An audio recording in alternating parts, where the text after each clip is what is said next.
real estate expert and #1 RE/MAX realtor in Connecticut. All right, Coach, let's split today's episode into 3 parts. Part 1, let's quickly revisit, 2 weeks ago, the game against Staples. The team had a halftime lead, disappointing loss in the second half.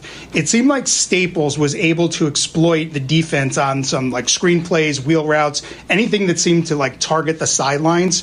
What made it so difficult to stop them on those plays? Well, I think part of it is, they've got some speed on the outside, and we just we didn't play as well as we could have in the back end for us. So I think we got after them pretty good. I think we physically really beat them up, but they had some really good football players out on the edge, and they took advantage of the fact that we blew some coverages, and they were able to score. Some missed tackles. There's some calls there that we didn't get that we thought we should have probably had. There's a couple crackbacks and stuff like that normally would get called, but for whatever reason it didn't. But listen, teams are going to have good players on the perimeter. Okay, we got some good ones too. They got to deal with us, and we got to deal with them. You watch any game. I just watched film the other day on Greenwich, and it's 3rd and 15 against Southington, and they're letting up a touchdown. So the athleticism, it's a chess game sometimes, and the athleticism that other teams have. I mean, that kid that scored that last touchdown, he's an All-American lacrosse player. He's the real deal. So we didn't play as well as we could have in the secondary. So and quite honestly, you can't spot a team 13 points. And we had a lead, but we had to battle back for that lead. We ran 3 plays, and they're up 13-0. We haven't even blinked yet. And I think when you watch that film, we have 39 pancakes in that film. 39 kids getting knocked down by our kids. We are physically beating them up. And the shame of it is, in the end, the kid broke out of the play's a broken play. The kid breaks out of what we thought was a sack, or could have been a sack, and he finds this kid just sitting in the flat, wide open. And, at the point of the season, I think you would agree there's a heck of a lot more positives than negatives in the 2022 team. So reflect back on the first half of the 2022 season. Share some things that have exceeded your expectation, some things that are still a work in progress, and then how would you rate the team overall at the midpoint? Well, I think the positives are, first of all, no matter what happens, this team has got great chemistry, and they're a very together group. So that's that loss, as painful as it was, and it was painful for everyone, and me included, trust me. I just think they have the ability to be like, okay, coach, we're moving on. And I got a bunch of emails from some of the players over the weekend that were after the loss, and we're like, Coach, we're fine, we're ready to go. So that's a great thing. Football-wise, the fact that we always knew we could throw the ball. We got the best, if not the best, one of the best quarterbacks here in the state of Connecticut. But I think that the fact that we can run the ball the way we run the ball right now, it's that adds a whole nother dimension into what we do. And we just felt during the game, I know we ran the ball a lot, but we didn't throw the ball 21 times. So it's not like we just, it wasn't like the old Coach McDougal school where we throw the ball 3 times a game and just pound people. But when you're gashing people for 7 yards, 11 yards, 16 yards, 7 yards. The kid is, and it's not just him. It's the receivers blocking on the perimeter. It's the offensive line doing what they're supposed to do. So, the fact that we've added that dimension to our game becomes a positive, because now when you start playing these teams down the road, they can't really just load up on the pass anymore like they did in the past. Now they have to respect the run game, and that's going to help the pass game get even better than it is now. So would you say that the team this year has at least met the expectations that you've had for them so far? Oh, there's no doubt. Yes, there's no doubt. Listen, I love these kids. I love going out and coaching every day. I love coaching them. while the Staples loss was disappointing, we have 6 more games, and they're all big games now. So, I just think, did they exceed my expectations? Let's say that, I have a very high standard, and they know it. But the fact that we can do the things that we do right now offensively is really good. And defensively, people are. You cannot. It's not easy to run the ball on us right now. That's for sure. Those people in the box are doing a great job. And when you lose a leader in that secondary, like a kid, like Madden Zatari, I mean, that's a hard thing to overcome now. It's not easy as people think. And we had some depth there, but who got hurt and whatever. So it's I wouldn't call it a work in progress. I just say that those kids care and they're getting better every day. Part 3, let's focus on tonight against Stamford. What are some of their best weapons and how are you going to defend against the weapons that they bring? Right, well, they're an outside run team. That's what they like to do. They don't really run between the tackles too much. And they've got a very athletic quarterback, and they have great team speed. So that's all things, for us that are a concern, most especially after, that Staples game. So we made some changes schematically, and hopefully that'll help us slow this team down. And, offensively, for us, we're going to attack a 33 the same way we attacked Massac High School. This is 10, the Trumbull Eagles Network. They load the box again, and Malik Reed takes the ball. He's breaking out. After the race. He's going to have touchdown. That's going to be a touchdown. All right. Man in the backfield off to his left hit. Takes the snap. Slant route. Caught over the middle. Touchdown, Trumbull. This is Trumbull Eagles football on 10.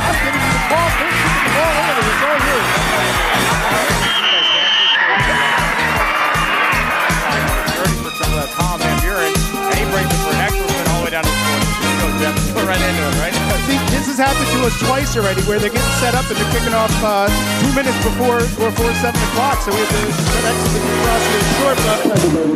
short. We'll be ready to go. I guess after last week's, or not last week, 2 weeks ago, the disappointing loss Trumbull faced at the hands of Staples, they're ready to go. Gearing up nice and early. So Trumbull's offense will take over now from about their own 42-yard line. Agosti in at quarterback with Rowan Johnson, the electrifying running back, flanking him to his right. Ball in the near hash, 2 receivers to either side. And we'll wait for the snap here. Ball is snap. Augusta drops back to pass. Fires out to Johnson quickly, who has an open to the sideline, makes a cut, and is brought down, but not after a big gain of 20 on the first play from scrimmage there for Trumbull. He was wide open as he swung out to the left side, and there was nobody, one of the defenders to get him until he got to the first down line. While we're getting set, they're about to snap the ball again, but in a moment I'm going to introduce our special guest that's joining us for the beginning of the game. Looks like Trumbull's going for the quick snap here on their first drive, which they tend to do most of the time anyway. So Trumbull now on the far hash, 2 receivers to the side. It's Rowan Johnson to the right of Hunter Augusti and a quarterback. Ball now at the Stamford 41-yard line. Ball is snap. Augusti drops back to pass. Under a little pressure, fires it deep, looking for number 13, Jack Derlin. It's a great throw. Tight coverage. Just falls out of his hands. Incomplete. It'll be second down. Both he and Ben Carley had their defenders beat, and just through his fingertips, that was nearly caught. It would have been a big reception for the Eagles. All right, our special guest joining us for the beginning of the game is Hillcrest and Madison Middle School's special technology magician, Michaela Durant. Thank you for joining us. Thanks for having me tonight. We know that you are a football expert, so we're going to look for your expertise in this game. So nice to see Trumbull taking a deep shot here early in the game, as last game they predominantly ran for the ground. 3 receivers on the near side. Now they hand it to Johnson, his first carry of the day, and he weaves his way forward for a nice gain of about 7. Right through the middle, right through, whether it was the A gap or the B gap, but right through the middle there. He wasn't touched till he got to the 35-yard line or so, 36-yard line of Stamford. And quick tempo here by Trumbull so far tonight. You can tell they're antsy, like we said, after the defeat they took at Staples. Big game for them tonight. Stamford does have 2 wins in Class LL, so a win tonight would absolutely help their standing in the playoff bracket. We'll get to that in a moment. 3rd and 5 here. Ball is snap, hand off to Johnson again, who, nice job there by Stanford's D-line as they're able to come around the edge and tackle him after a gain of about 4. So it'll be 4th down here for Trumbull with a decision, and it looks like they're going to head in a heavy set with Will Zazzle checking in at tight end. Number 9, Jordan Black, and number 52 checking in as well for Trumbull. That's not on my roster, but he's a well-sized young man there, and I'm sure he's going to contribute as well in the blocking game as Trumbull tries to take over here. What would you say? Trumbull's about a yard and a half short of the first down? Yeah, it's a long yard. So here we go. 4th and 1. Ball is snapped to Johnson. Auguste hands off to Johnson, who finds a lane and breaks a tackle and pushes his way forward for a first down here. Trumbull keeps the chains moving on their first drive. And that's exactly what they need. They need a successful first drive. Michaela, let me ask you, looking down at some of the players, are there any of these Trumbull players, former Madison or Hillcrest kids that you remember when they were so much smaller? Oh, absolutely. Almost all of them I remember, especially if they were a Madison student back when I was only at Madison. But, a lot of these students, yeah. Some of them I even taught kindergarten to at Tashua School. Ball is snapped to Auguste, who fires it deep. This time he's looking for Luca Valenti, who makes a great catch, beating the coverage, and finds his way for the first touchdown tonight for Trumbull. Excellent first drive. The defensive coverage on Stamford was by Tyler Cord. He was not playing very tight. He was giving a good yard or two cushion to the receiver on Trumbull, so it was an easy catch and an easy walk-in for a touchdown. Trumbull quickly goes up 6-0 with 9:52 remaining right in the first quarter. And Luca Valenti is their deep threat. Jonter likes to go deep to him. Almost exclusive there on those deep shots. That time he finds him there, beating the coverage towards the near sideline, gets the score. So Trumbull employing kind of an interesting extra point offense with most of the line lined up in the far hash, and they kind of come into the center here, mimicking what Staples did. Ball is snapped, kick is up by Zaslow, and it's a beauty. And it is right through the upcuts. And Trumbull take a quick 7-0 lead to start the night. So just over 2 minutes into the game, Trumbull quickly goes up 7-0, which is what they need after that heartbreaking loss 2 weeks ago against Staples. Last week was our bye week, so we didn't play, but they needed that for a confidence booster after dropping that. Michaela, I'm going to hand you the Trumbull roster. I want you to tell me if you got any good stories about any of the players that are currently Trumbull Eagles. I see the cloud poof of smoke from the cannon that has gone off for the Eagles after that first touchdown. And we'll see Trumbull get. No, go ahead. We see Trumbull getting set to kick off here. Will Zaslow. Kind of our Swiss Army knife, both on defense, offense, special teams, getting set to kick it off as well. We are live here on the Trumbull Eagle Network, Trumbull Community Television, and tonight we are also happy to be on 920 WON The Apple from New York City. So Zaslow getting set to kick here. Excellent starting drive here for Trumbull as their defense looks to do the same. Waiting for the snap. And ball is snapped. It's a deep kick towards the near sideline. Takes a hop and a great Trumbull hop all the way to the end zone. Wisely, the Stamford return man decides not to return that one as he lets it fall back for a touchback. And Stamford will take over from their own 20-yard line. The ball crossed the goal line right at about the sideline hash mark, so just a couple feet from going out of bounds, which would have moved the ball, given a nice little advantage to the Stamford Black Knights, because we know if it goes out of bounds, that would have been a penalty on the kicking team. So Trumbull lucky that it rolled forward instead of to the side, because we all know with a football, you never know which way that thing's going to bounce. So Trumbull employing four down linemen. Will Zaslow in at DN. We have Jack McGrath, who had a great game against Staples in at defensive line as well. And a couple interceptions this year as well, if I remember. Lots of Trumbull players in pink for Breast Cancer Awareness Month, as all of the Trumbull schools were wearing pink today. Ms. Duran, were you in pink today? I was in pink. I love supporting the pink cause. Excellent. Two receivers to the side here for Stamford. Quarterback in the gun. Running back flanks him to his left. Sends the receiver in motion, and it's a jet sweep to the outside. Looks for a lane. Jordan Black finds it quickly, and he's able to bring it down. And that's very encouraging to see here early on, though, Jeff. 2 weeks ago, Staples didn't forget that. Seems like last week. I know, it seems like last week. They did an excellent job, Staples did, at least finding the edge in these jet sweeps and motion plays. Trumbull is contained, just was not there. Tonight, already a good start here for Jordan Black as they tackle for a 5-yard loss. The Stamford offensive line did a decent job blocking most of the Trumbull defenders. The one that they did not get to was Jordan Black, who I like to refer to as the boogeyman, just came plowing right through that line and was able to get to the defender for a loss of a few yards. So Trumbull can do that and continue to practice that here as they play some of the heavier-seated double-out teams every day. Ball is snapped again in motion as the receiver, and this time he does find an edge, but there he is. This time it's Hoffman, the other linebacker, making a tackle there for a minimal gain of about 1. So Stamford here will face their first third down of the night, 3rd and long. So good defensive stand so far by the Eagles to keep Stamford from moving the ball downfield. So 3rd and long. We do know against Staples they had probably a more potent offense. This is a good mobile quarterback for Stamford, though. But we know on 3rd and longs on more than one occasion, the defense did give up first downs a couple weeks ago. Let's see if we can put a stop to that. Stanford no pushover this year either. They have 2 wins in Class AA, which is not easy. They were actually in the playoff bracket just last week. Only recently got booted out after the games from the previous week. Ball is snapped. This time it's a handoff up the middle, and finding the hole is the Stanford running back. But again, Jordan Black is in there quickly to make a stop. It'd be 4th and about 10, and they're going to get set to kick here. It's an interesting call on 3rd and about 12 or so, and you run the ball basically right up the gut. What's that tell you about the passing game for Stanford? Does it mean that's not their strength? They're mostly going to be a running team tonight if they do that in that situation. I was going to say you're probably right about that, Jeff. Sometimes you catch your team sleeping when they play more of a nickel coverage, knowing that it's 3rd and long, expecting a pass. You're able to catch them sleeping on a draw play. That time, Trumbull ready. Ball is kicked on the punt. Back is Jack Derlin to receive. He lets it bounce, and it takes a bit of a Stanford bounce all the way down to the Trumbull 49-yard line. The offense will take over again, Hunter Gusty and company. So, well, we have the sides changing. So after the loss to Staples 2 weeks ago, again, last week was the bye, Trumbull did not play. Trumbull dropped out of the top 10. They're in that others receiving vote, so if you want to call them number 11 or number 12, but obviously you want to crack the top 10. A win tonight could help get them a few more points. Next week on the horizon, Thursday night, not a Friday night, it's Thursday night lights next week against Greenwich. That's the one that could put Trumbull on the map.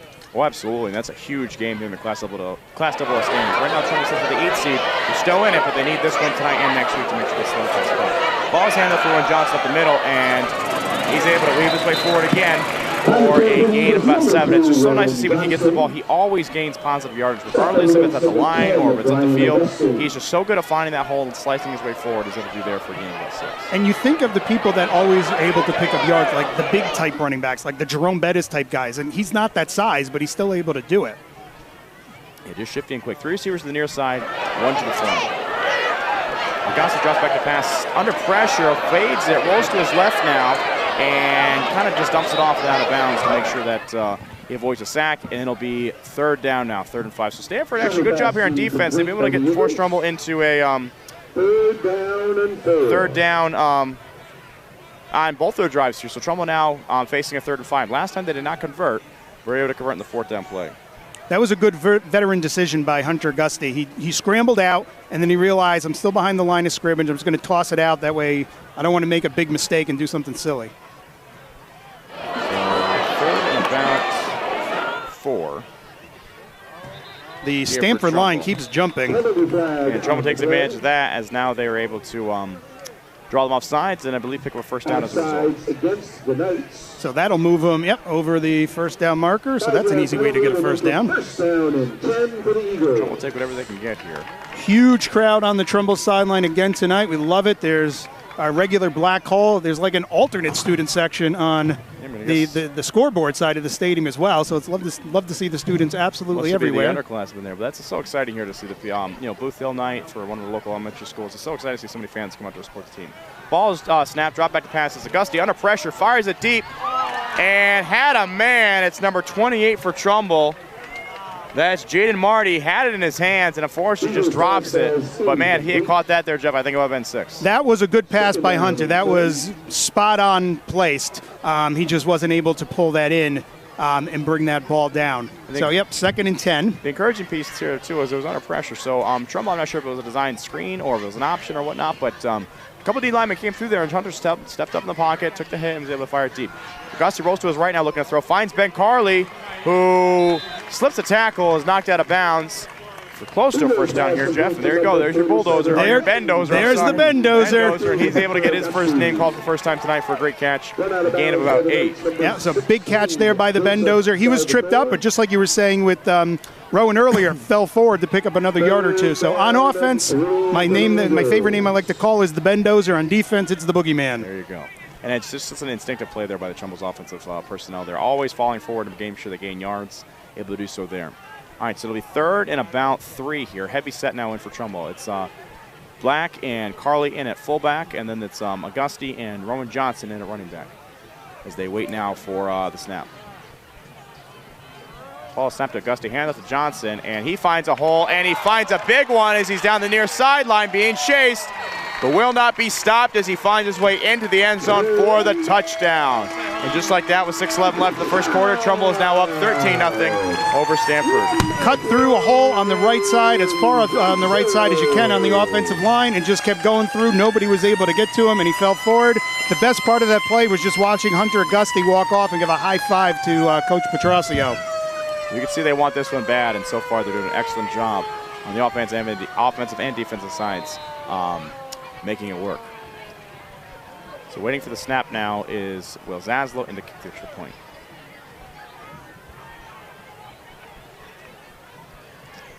Ball is snapped, kick is up, and it's a beauty.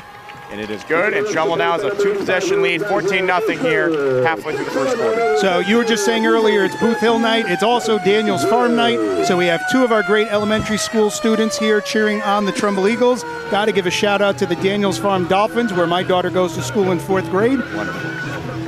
She had dance class tonight, so she wasn't able to come, but I see a lot of Daniels Farm kids, lots of Booth Hill kids. I see the Booth Hill mascot down there, which is really cool that they brought their mascot to the game. Very exciting. And it's just so much fun for the kids, too, to have them come out like this. They're excited. I remember when I was playing, too, it was always fun to have the younger ones come up for the coin toss with you. And that's kind of just comes to show, again, the continuity between all the Trumbull schools. So Trumbull High School, the elementary school's involved, the middle school's involved. It really does show for a nice community feel here, and it's a great place to do it here at McDougal Stadium on a Friday night. And the elementary kids look up to the high school kids so much, especially the athletes that are playing.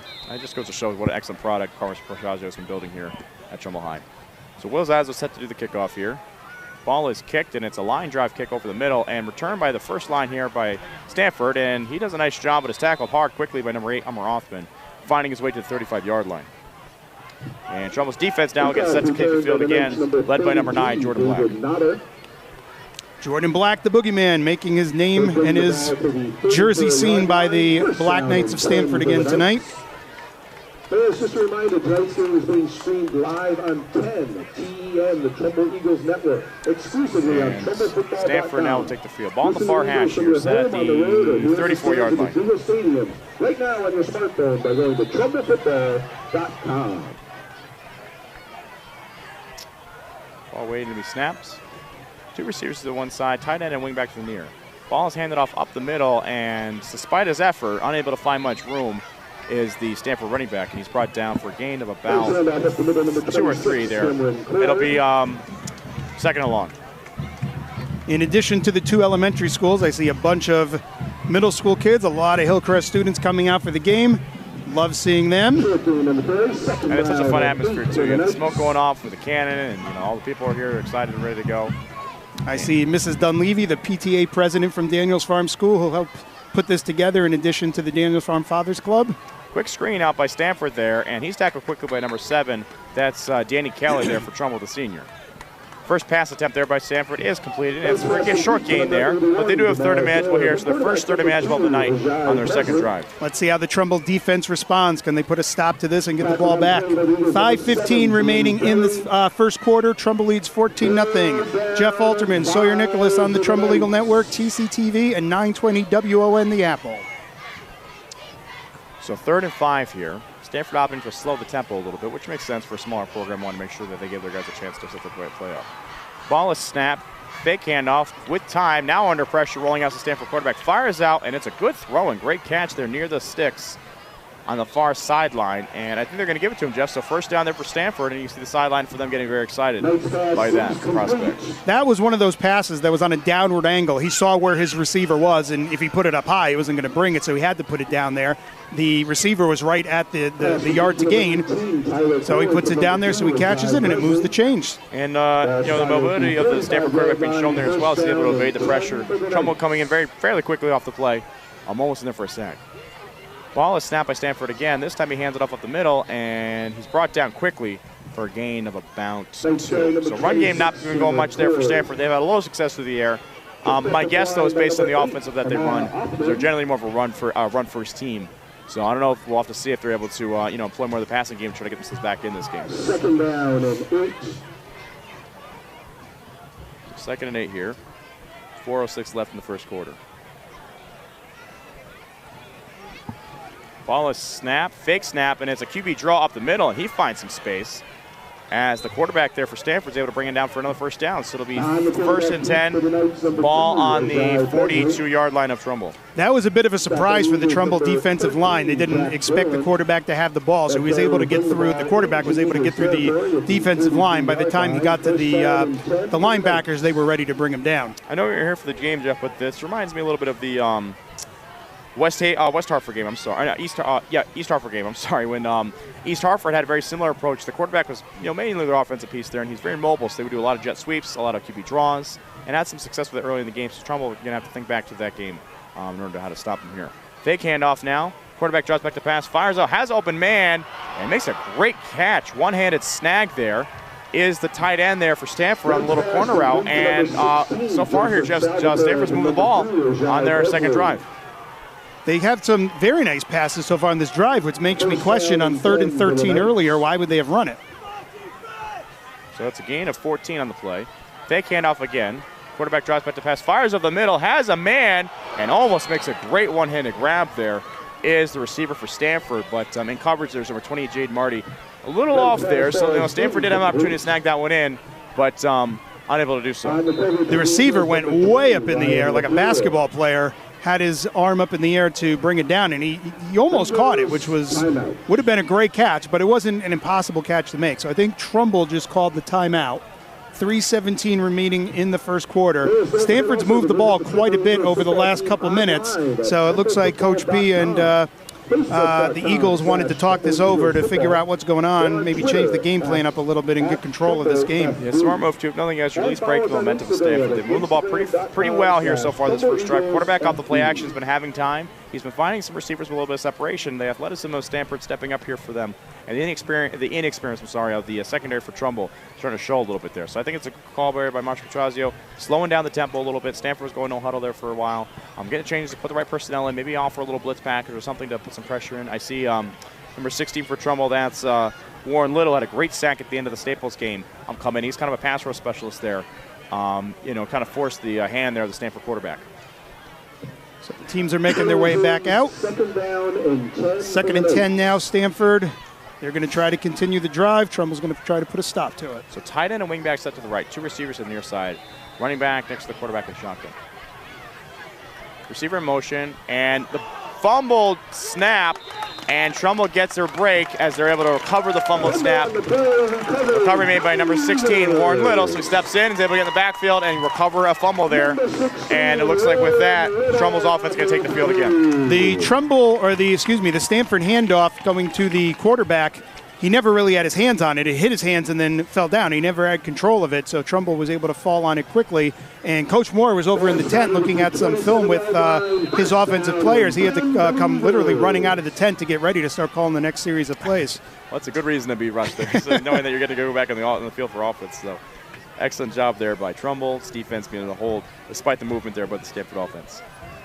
Ball is snapped. Quick throw out to Rowan Johnson, who's looking for the sidelines, able to cut the field, and again, gains positive yards there. It seems like almost every time he touches the ball, it's a gain of about 8 or 10. And good block on the side there by Luca Antonio, who was able to keep the cornerback away from getting in there and stopping Rowan for just a short gain. He was able to pick up about 7 or 8.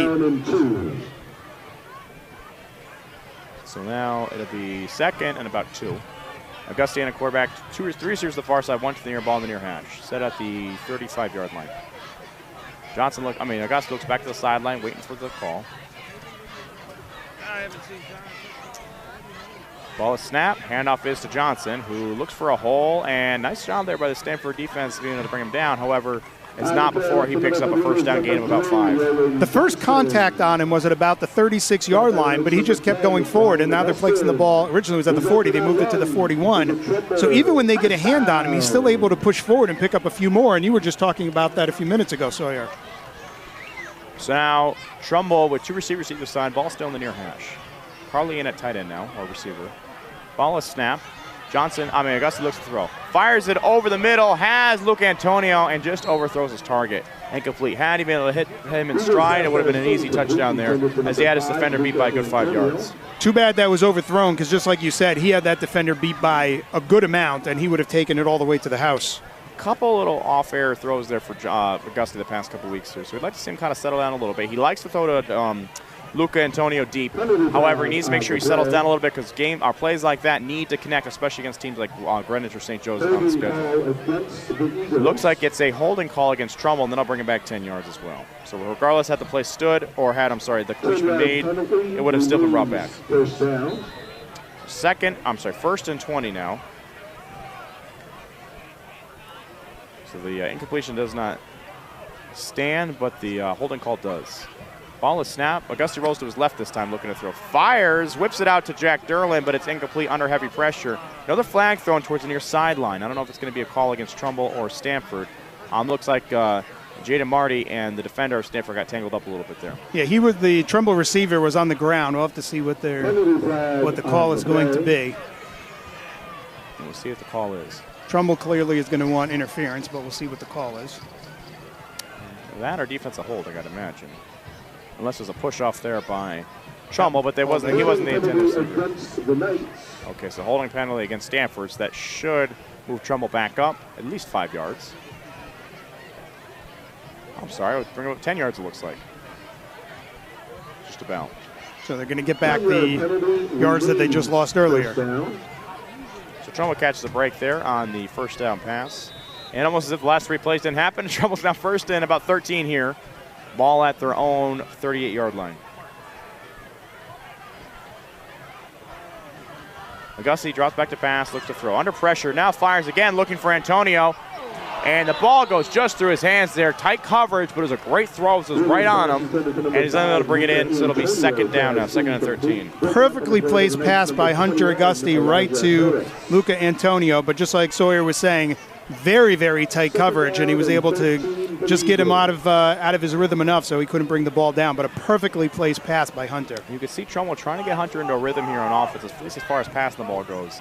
I'd like to see him go a little more underneath, though, at least some shorter routes. Let the ball go into Jack Derlin and Ben Crawley's hands. They're more your intermediate route guys, ones who can catch the ball and get them open in space. They like to go, and they've been going deep, and I think it's a great opportunity to try against a team like Stamford. However, I think getting Hunter some rhythm here would be a good idea. 3 receivers to the far side, 1 to the near.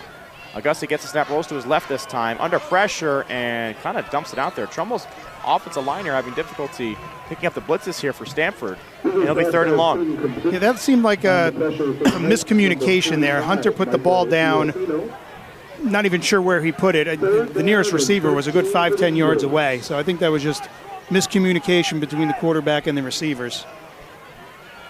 So it'll be 3rd and about 13 here. And now you're kind of a tough spot for Trumbull. They've thrown on 1st and 2nd down, so they're almost forcing a 3rd down passing situation. So we'll see if they decide to go that route, perhaps a draw play. I know Roman Johnson very successful for them on the ground. I don't know if he'll be able to pick up 13 on this play. We'll have to find out what they decide to do. 3 receivers to the far side, 1 to the near.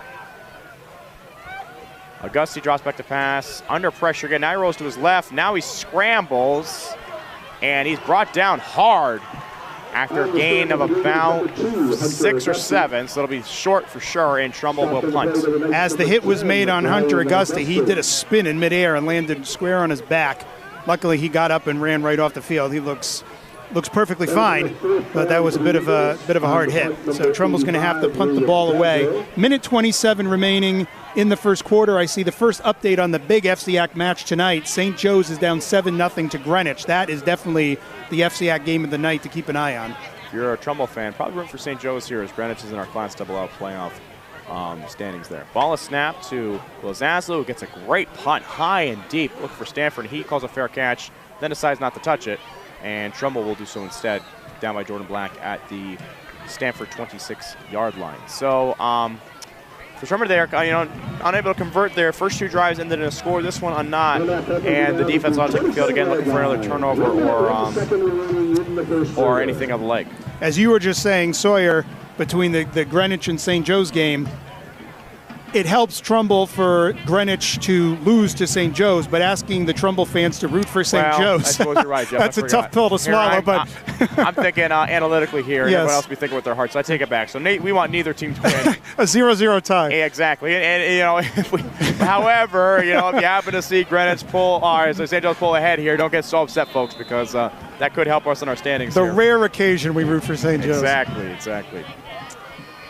Ball is snapped, and he's looking for the edge here. Is the Stanford running back. Great stiff arm, but he's knocked out of bounds there. That'll be number 30, Colin Van Beaver, who's able to knock him out. Jack Derlin was following the runners who's heading towards the sidelines. Wasn't able to completely bring him down, but he was able to get a hand on his foot and trip him up, which was able to bring him down, so he's only able to pick up about a yard or two. So then now we'll see with 54 seconds left, Stanford's second down play. I like how they're trying to gain positive yards here in the first 2 downs, not, forcing a pass early, allowing themselves a better chance to call, more variety of plays here on their third down play. Right now they only gained 1, so we're going to see if they can be able to shorten here this down and distance, or if they're going to be forced to try something deeper. Ball is snapped. This time it's a handoff, and again, Trumbull's defense, this time led by Will Zaza, was right on it. Really all year the run defense has been very stout. Especially tonight so far. Really nothing going there in the run game for Stanford, minus the QB draw they had at one point.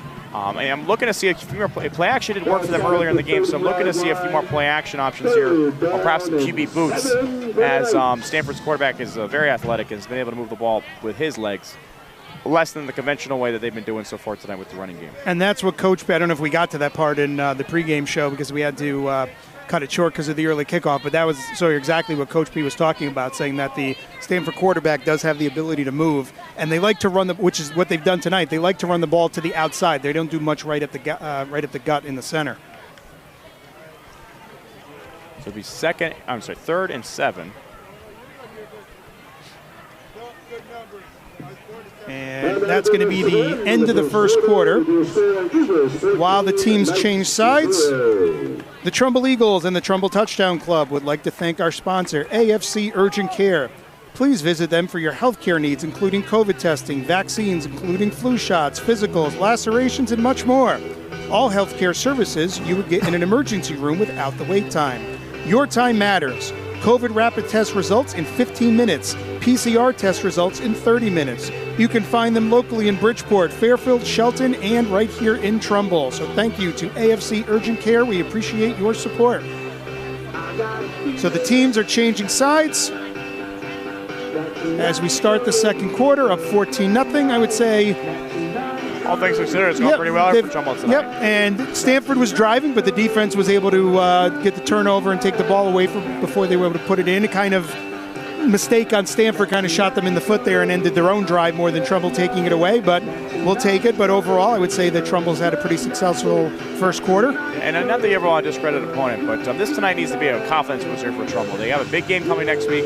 Still look at our wounds. Even I think about it here as a fan, just how frustrating it was to have the game turn out the way it did last weekend. So now Trumbull look for a chance to kind of, gain some confidence back, show themselves that they can still do the things they want to do, run the ball effectively, play great defense here in the front seven, and, gain back some of that confidence, I think, and swagger they had, going into last week's game. And so far tonight, they've been doing a good job of that, so I'm going to see more of the same here, hopefully, going forward. Ball is snapped. It's a QB draw this time, and Trumbull all over. It looks like it was number 52. That's Jack McGrath in there for the tackle. Loss of about 5, and Stanford's going to be forced to punt. Yeah, they have the ball on about their own 30-yard line. Even short of that, they are not going to go for that on 4th and 10, that deep in their own side. So loss of about 5 on the play. And Trumbull's offense will gear up and get ready to go as the defense gets set to return the punt. Looks like deep is number 30, Colin Van Beaver, to return. Ball is snapped and almost blocked. Kind of a wonky there, dribbler. And Jack Derlin, who's the return man, looks to pick up the muff, and he's unable to. And Stanford does instead. And it will not be a touchdown because by rule, once the ball is touched by the return man, it is a live ball, but it serves as a dead ball once the special teams is able to recover it, which they are. So it looks like Stanford will take over back on offense. So kind of a not the smartest play there by the return man for Trumbull as it bounces over his head. And I don't think he anticipated going so high as it did because he does touch it, attempting to return it, however, is unable to secure it, and then Stanford's able to grab it themselves. Sawyer, I'm confused concerned. Why was there not a flag thrown of a block in the back? Because he pushed them square in the back and pushed them forward to prevent them from getting up to get the ball. Why would that not have been called a block in the back? Well, had that been the case, it absolutely should have been. I didn't see myself. But, if it was, then that certainly should have been a penalty as well. But Stanford seems to be arguing the play. However, it, by rule, a muffed punt can only be recovered. It cannot be moved forward or moved forward down the field. So Stamford will take over back on offense at the Trumbull 34-yard line. So the best field position, starting field position for a drive so far tonight. As I'll do my best here to add that to our box score. Ball is snapped. Looking to the outside is Stamford. They are stopped immediately, though. Trumbull seems to have woken up after the miscue there on the punt return. And again, the run by Stamford going to the outside, just as Coach P had said, as he had watched the film all week on Stamford, as they like the runs to the outside. So Trumbull, though, does have to make sure they avoid miscues like that for either the rest of the night or certainly next week, because it can't be doing plays like that against top-tier opponent that they'll be facing here shortly. So that's the kind of thing I was talking about before. You got to make sure you play as sound of a game tonight as you can, especially against an opponent like this, to make sure you have the confidence going into a game you'll be going to next week. Ball is snapped. Now the quarterback rolls to his right, has time, fires out, and it's incomplete. Tight coverage there for number 7, Danny Kelly on the play. 10:26 remaining in the half. So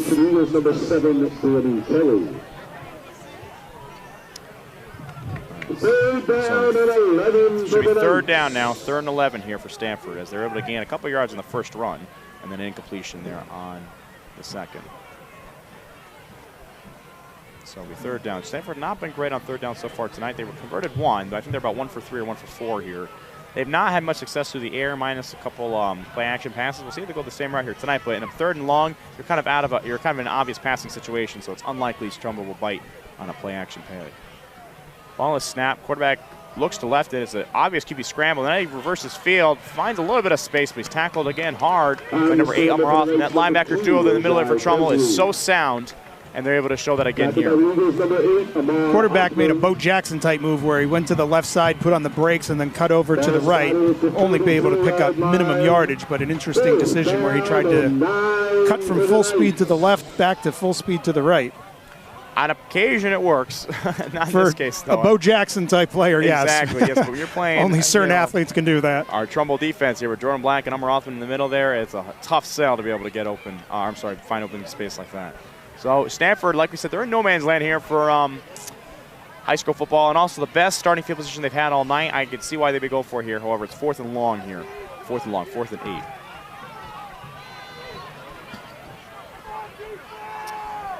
So looking for the snap here is the Stamford quarterback.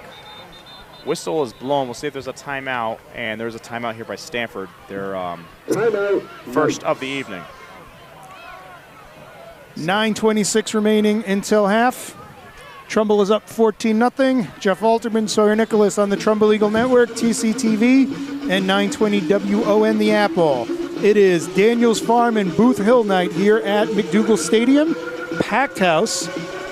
Mid-50 degrees. Sawyer, this is comfortable football weather. I'm loving this. It's almost a funky one because it's warmer, but it feels cool at the same time. It's like we got a nice little, almost like the AC is on, because it rained yesterday here in Connecticut. If you're listening from anywhere outside of our borders here, and it's a nice cool breeze. Beautiful night for football. You're absolutely right here, Jeff. So, excited to see. Every home game so far we had this season has been a packed house, which is wonderful. And again, that just comes to show the product that Coach Petrozzi has built here in Trumbull. He's been adding different elements such as flags commemorating the winning teams of the past. He has a rock commemorating Coach McDougal, and there's a lot of excitement buzzing around Trumbull football, and that's what you want to see, because that helps the program continue to not necessarily recruit, but continue to build interest, have players come join the team, and overall just build the product up to what it is now. And we're happy to bring the games to you on the 10 Network, and we love working with our partners here at TCTV to bring you the TV stream, and 920 WON joining in on the action as well. We love working with them. All right, here we are, back to action on 4th down. So waiting for the snap here at Stamford. Ball is snapped, play action, under pressure by Will Zaslow is the quarterback, and he fires. Good coverage there over the middle. It's number 8, Umar Othman, who swats the ball down over the middle. Number 11, Colwitz, also on the play as well. Good heads-up play by the Trumbull defender to get his hand up there and block that ball and prevent the receiver from getting it. So Trumbull's going to take over with pretty good field position at about their own 38, 39, let's say 38 and a half. So 9:21 left in the second quarter here. Trumbull's offense now on the field. Hunter Gustian at quarterback. 2 tight ends in the game, Will Zaslow and Ben Carley.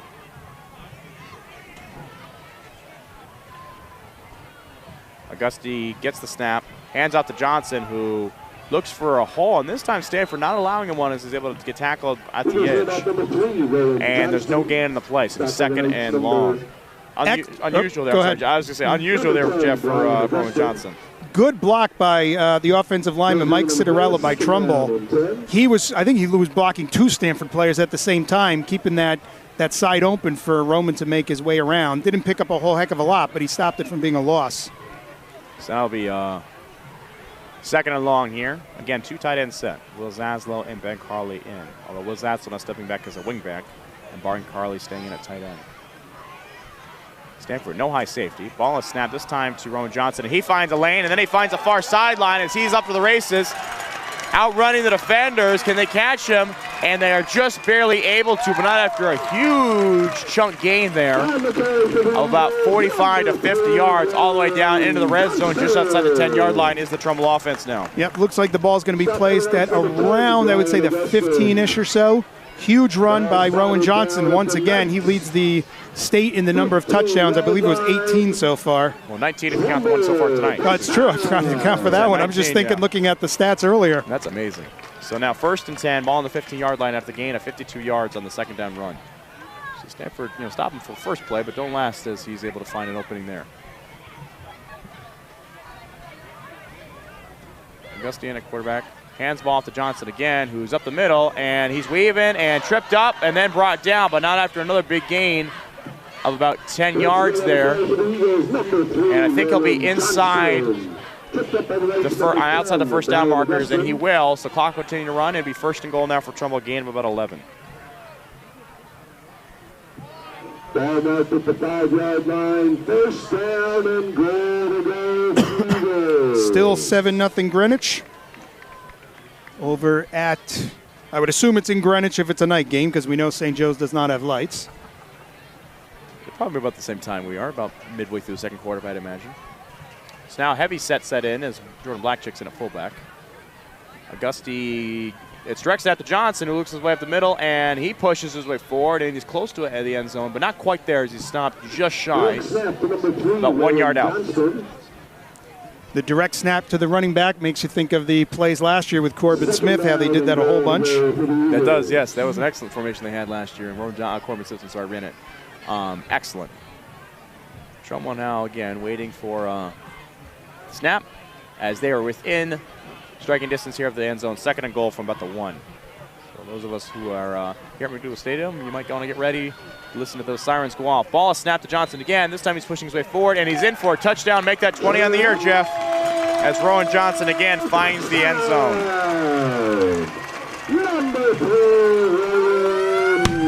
And there goes our cannon off, and our siren is blaring.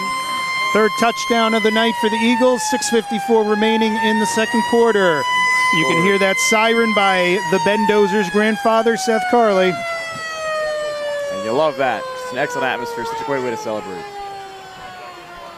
So Trumbull now waiting for themselves to set themselves in the right formation here, as well as is getting ready to kick. And Trumbull doing one of those little razzle-dazzles with the kicking formation. We had talked about that in one of the earlier games with our opponents doing that. Yeah, I think Staples was the school that did that, if I remember correctly.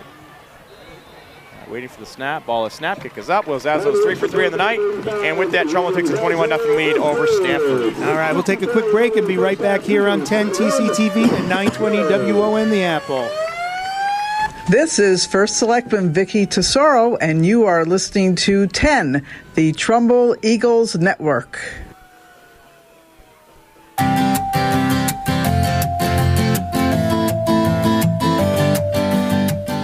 Awakenings is Hillcrest Middle School's premier full-service breakfast provider. Try our gourmet coffees and teas or our delectable snacks. We've been the pick-me-up choice for Hillcrest since 2014. They do this again. Pay with cash or open a charge account to enjoy our daily delicacies. Our baristas personalize every order and always provide service with a smile. You won't find better customer service anywhere. And best of all, we deliver. We come straight to your door to take your order and prepare your provisions right before your eyes. When you're at Hillcrest, let us do the cooking for you. There's always something for everyone at Brewed Awakenings. And we welcome you back here to McDougal Stadium on a beautiful Friday night as Trumbull is now taking a 21-0 lead over the Stamford Black Knights. And set to kick is a new kicker here, Jeff. Will Laszlo getting a chance to rest a little bit as number 18 steps in. That is Emmett Freund, the senior. Waiting for the kick. The kick is up. It's a high pooch kick to the far sideline. Fielded well by Stamford as they look for an opening. But none is there as Trumbull's kickoff team is able to stop them quickly. And hats off there to Coach Vanas as his special teams unit, for the most part, is extremely efficient, especially this season. We all know how good the offense has been this year, but the special teams for Trumbull this year has been very, very sharp. We know special teams don't always get the recognition they deserve, but they could impact the game in huge ways. And Coach Vadas' special teams this year, as it has many years, but especially this year, has been very, very good. And that, of course, is a credit to him. Also, the JV coach I know, which is no easy task. So, again, we really do, we tip our hand to Coach Vadas there. He does an excellent job. 1st and 10 now for Stamford on the far sideline. They need to get something going here in offense if we want to stay in this game. I hear the marching band going. Always a great halftime show. Trumbull's marching band, the Golden Eagles, not just the Eagles, the Golden Eagles. So well-known commodity. Ball passed out for quick screen. He stopped quickly by number 16, Ward Little. And nothing going there. And again, Stamford finds themselves in a 2nd and long. They're behind the sticks on the first down play. You got to be careful when you're doing that as an offense, especially one that's not been overly successful moving the ball on big chunk plays, as they now find themselves in a whole 2nd and long there. So you brought up the Eagles versus the Golden Eagles. We've talked about that many times. The sports teams here are the Eagles. The marching band is the Golden Eagles. The stadium named for Coach Jerry McDougal. If Jerry McDougal heard somebody refer to his football team as the Golden Eagles, let's just say he was not a happy man. So we make sure we are as accurate as possible when we make our calls. So those listening, be sure you do the same. 2 receivers to either side now. Spread formation here for Stamford. Quarterback gets the snap, drops back to pass. Fires out again, pretty much the same plays before now from the spread formation. Ball is incomplete, though, so it'll be 3rd and long with 5:55 left in the second quarter. On more than one occasion when you and I have been calling games, we've heard the PA announcers refer to Trumbull as the Golden Eagles, and we've politely gone over to the PA announcer and corrected them that we are not the Golden Eagles. I've actually, funny enough, speaking of that, when I was a sophomore in high school, we played at Wilton High School over at Fujati Stadium, and they referred to us as the War Eagles. The War Eagles. We're from Auburn, Alabama? I suppose so, which is very interesting to me because I assumed as a young sophomore that we had once been called the War Eagles, but to my knowledge now, having worked with you, that was never the case, if I'm correct. When Auburn won the national championship, what was that, about 10 years ago, give or take? Yeah. Trumbull kind of had that War Eagles slogan a little bit on one of the T-shirts, but it was never part of the names. Yeah. And we've mentioned this several times in the past as well. Trumbull's colors are black and gold. The reason they are black and gold is because Coach McDougal wanted his team to look like the Army Black Knights. So did not know. Yep. That's an interesting little trivia fact there. I like that. So it looked like the team from West Point, so that's why we are black and gold. That is excellent. I like that a lot. I had no idea.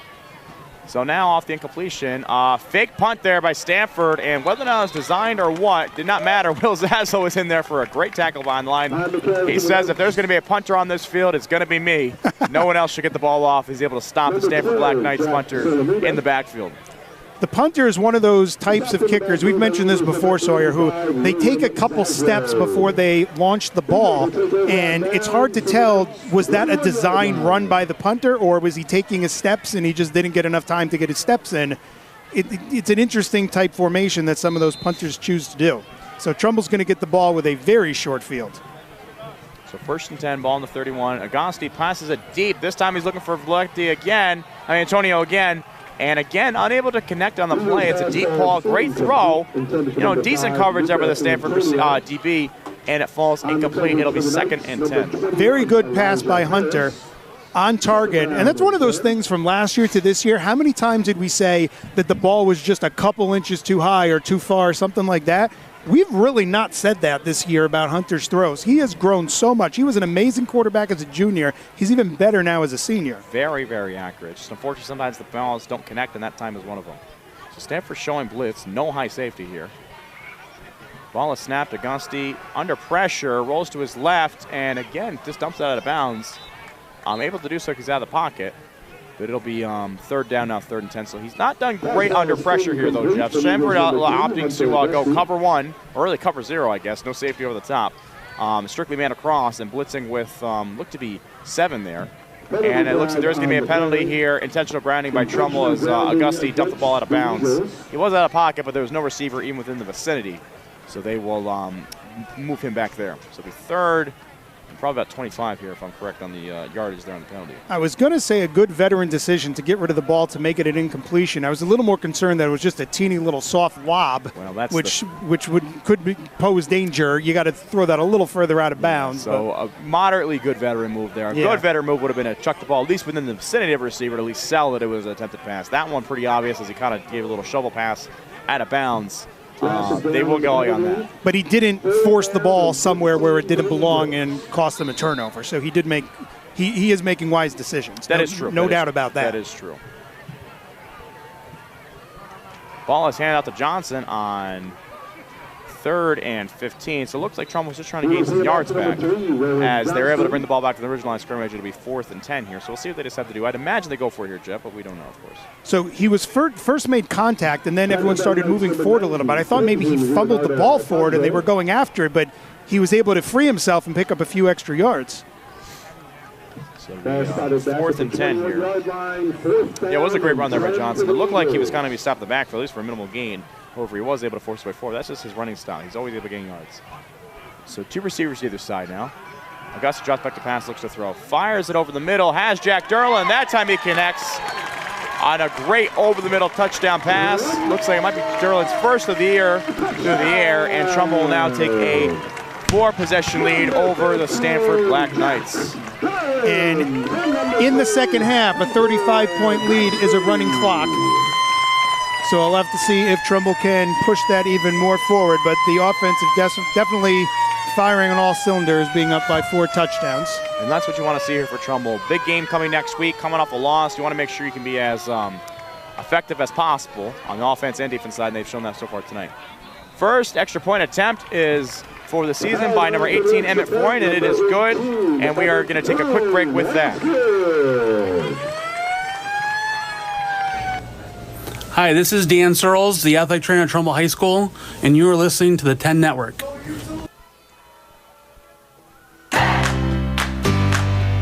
The Trumbull Touchdown Club is the nonprofit booster club that supports and enhances all levels of the Trumbull High School football program. Current football families and alumni are encouraged and invited to join, get involved, and support the team. Membership starts at just $60 per year. Contact the Eagles at administrator@trumbullfootball.com for more information. The Trumbull Touchdown Club is a 501c3 nonprofit organization. All membership fees and donations are tax deductible.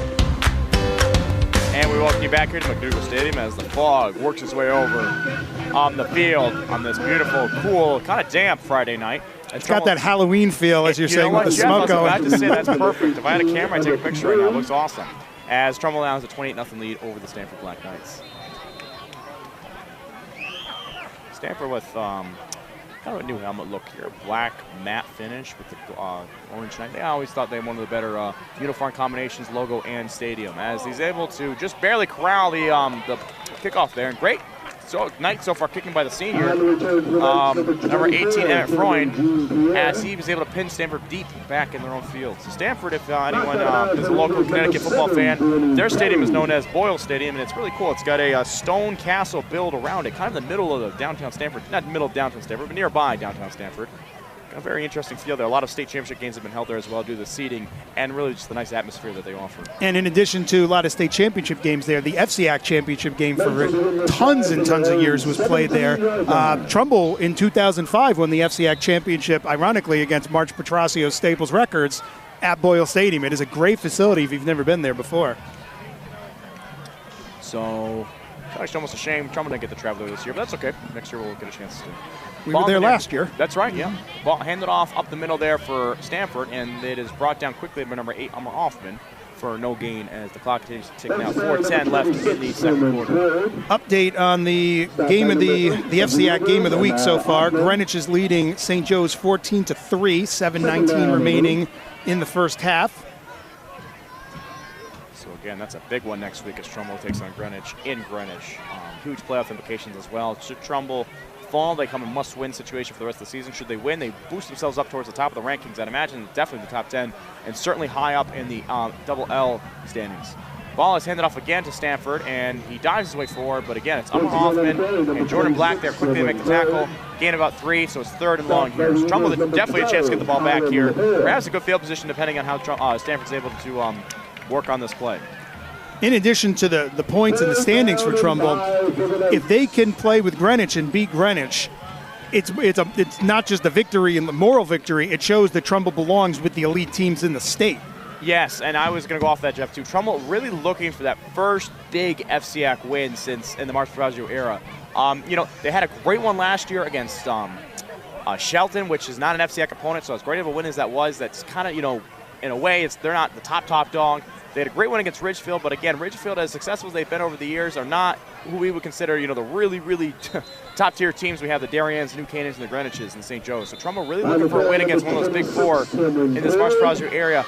Next week would be a huge, huge chance for them. So that's going to bring up 4th down. There was a short run play by Stamford, so it's going to bring up 4th and about 4. Timeout was called. Did you see if that was called by Trumbull or it was by Stamford? Trumbull, yes. Trying to preserve a little bit of time here for the potentially last drive of the half here. So that makes sense. 4th and 3. I would imagine Stanford's thinking to go for here. Relatively short down in distance here on 4th down. Of course, you give Trumbull excellent field position should you not convert. But at this point, down 4 scores, you really are forced to go aggressive here. So my guess would be that's where they decided to go. Especially considering every time Trumbull has had the ball this week, -1, they have been able to score a touchdown.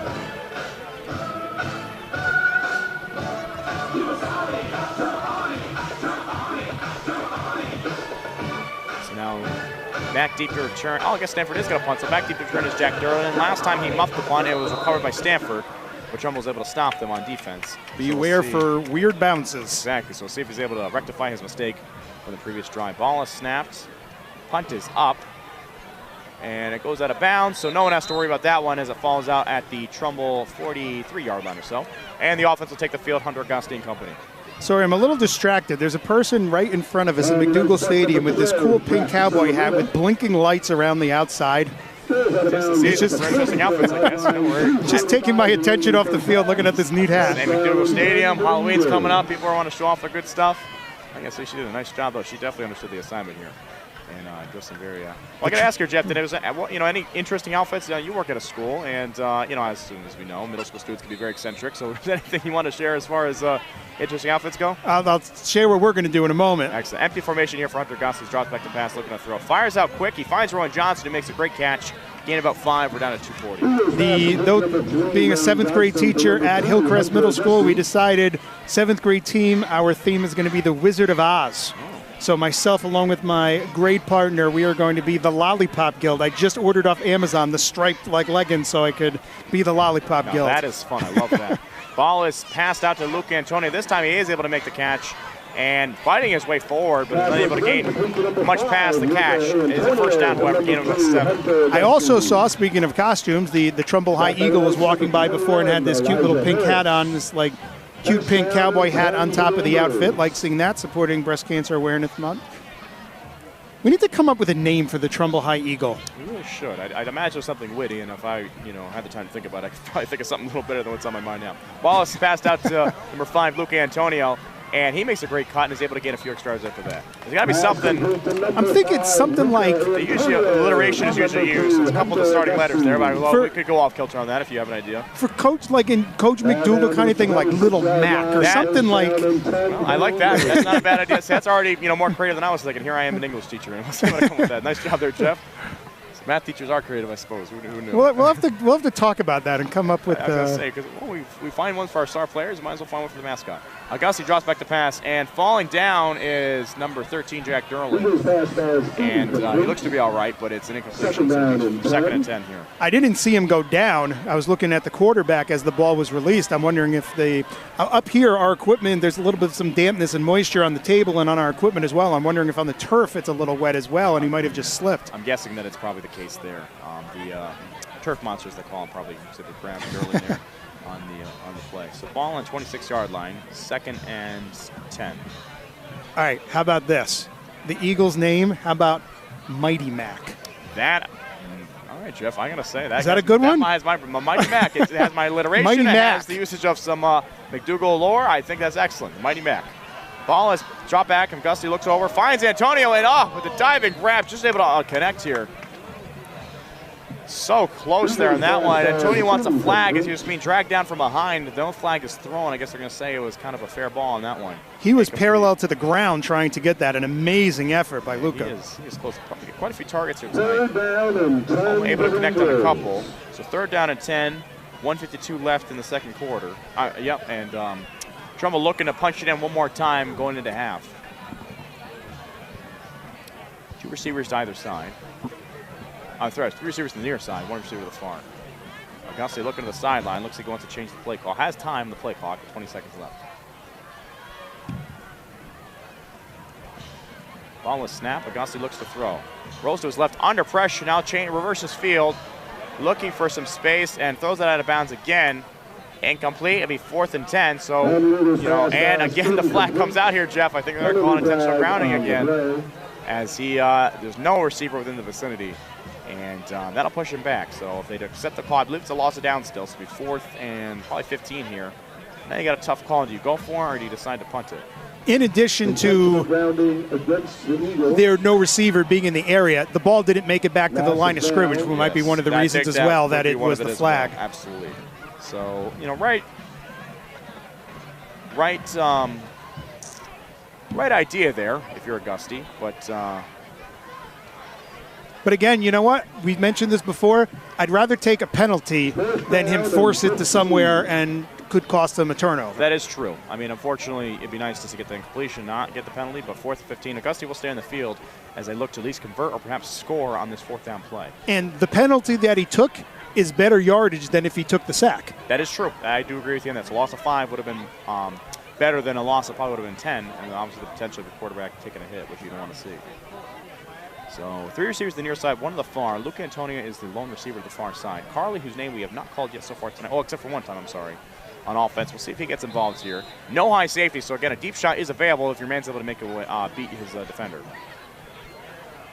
Blitz coming. Augusti draws back the pass, fires it, and great catch there by number 28, Jaden Marty, who breaks a couple tackles, and he's close here, Jeff. I don't know. He's going to be close. A heck of a catch and good run after the play. The far side judge is signaling possession for Stanford. Just shy, but I tell you, for the sophomore, Jaden Marty, that was a great play. So it'll be 1st and 10 here for Stanford as they take over 1:33 left. But regardless, great play. Great effort to bring that ball in. Ben Carley was wide open as well, but not nearly as far down the field as the receiver was. So Hunter made a good decision getting him the ball. Ben Carley, we've not called his name a ton making receptions, but it's not that he's not been a big part of the game. He's had some huge blocks, which has contributed to Rowan Johnston's runs to other receivers making big yardage gains on offense. So even though he's not bringing the ball in, he's still a huge part of the offense. Last week particularly, too, they put him in that wing back, fullback, tight end. I mean, it was impeccable the amount of work he did there on the line to try to encourage Rowan Johnson to gain some yards. And even our other running back, John Hall. I mean, really, if you want to tip your hat to anybody, it'd be Ben Carley. His selflessness playing and excellent abilities there on defense. Ball is snap, handoff is to the running back, and he's tackled quickly. It's Jordan Black and number 16, Warren Little on the play as the clock ticks down to 1:25 here in the second quarter. As we were talking about the Greenwich St. Joe's game a moment ago, we just got a fun fact from Coach Carbs, who's going to be joining us next week in Greenwich as well. And he said the running back in Greenwich is actually the son of Joan Ludens, who is the co-host of Good Morning America. So not the first time Greenwich has had some celebrity children. Tiki Barber's son, and now. Yep. And the manager of the New York Yankees. Oh, that's true. My goodness, you're right there, Jeff. And pulling in some crazy names. Gifford, I remember many moons ago, the Kathy Lee Gifford and Frank Gifford's son was a tight end, I believe, for Greenwich, and I believe he went on to Penn State to play volleyball, if I remember correctly. Wow, I'll be. All right, then. So ball and snap, receiver motion. He's able to get the handoff off. He looks for the far edge and kind of finds it. He's able to push his way out of bounds near the first down marker. It's close to a first down. We're down to 32 seconds left. So unless they want to take a couple shots down the field, it's likely they will not be able to find the end zone unless there's a broken play here by Trumbull, which is, again, was an issue last week against Staples. So if they're able to kind of keep that at bay tonight and then hopefully carry that into next week, we're in a much better place here on the defensive side of the ball. Speaking of the Yankees, I'm sure there's some disappointed baseball fans in the listening area, especially some of those 920 WON people in New York City. I would assume lots of them are Yankees fans as well. But 1-1, still lots of baseball left to be played if you're a fan. Third down for the Knights.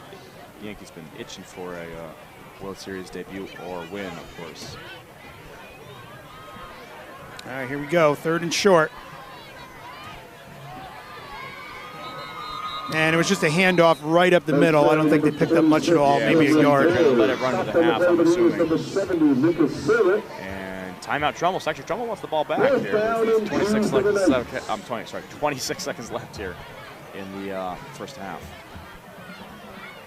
So Trumbull does have a timeout remaining. They will look like they're going to punt here.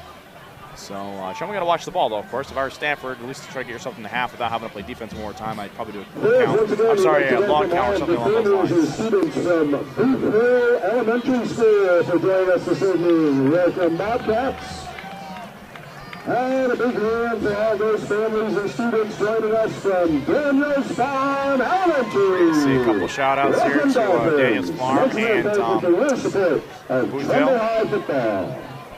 We have some teachers and principals in attendance as well, I'd imagine. I see some other of my Hillcrest students in the stands as well, making their way across. Which, again, we said this is an awesome thing to see. It's so much fun to have such a nice atmosphere at the high school football game. It's probably about 15 years ago we started bringing in the elementary schools, and I'm so excited to see that we're continuing to do that to make this a full community event. Again, the home side bleachers here at the MAC are absolutely packed. It is standing room only. Not so much on the visitor side, but Trumbull's visitor bleachers, we know, are one of the biggest in the state. Yeah. Home side, completely packed, standing room only. Well, I got to say, hats off, though, to the Stamford Black Knights parents who did come to the game. Kick is up, and return there by Derlin. He looks for an opening, and able to get a couple of yards there. About 5 or 6 on the return down to the 50, so 18 seconds left in a timeout. Trumbull with an opportunity now to move the ball. And at Massac, what was it, 17 seconds on the clock, wasn't it? And Hunter took his team down for that go-ahead touchdown for the win, the Miracle in Monroe. I do 16 seconds, actually. Was it 16? I remember it.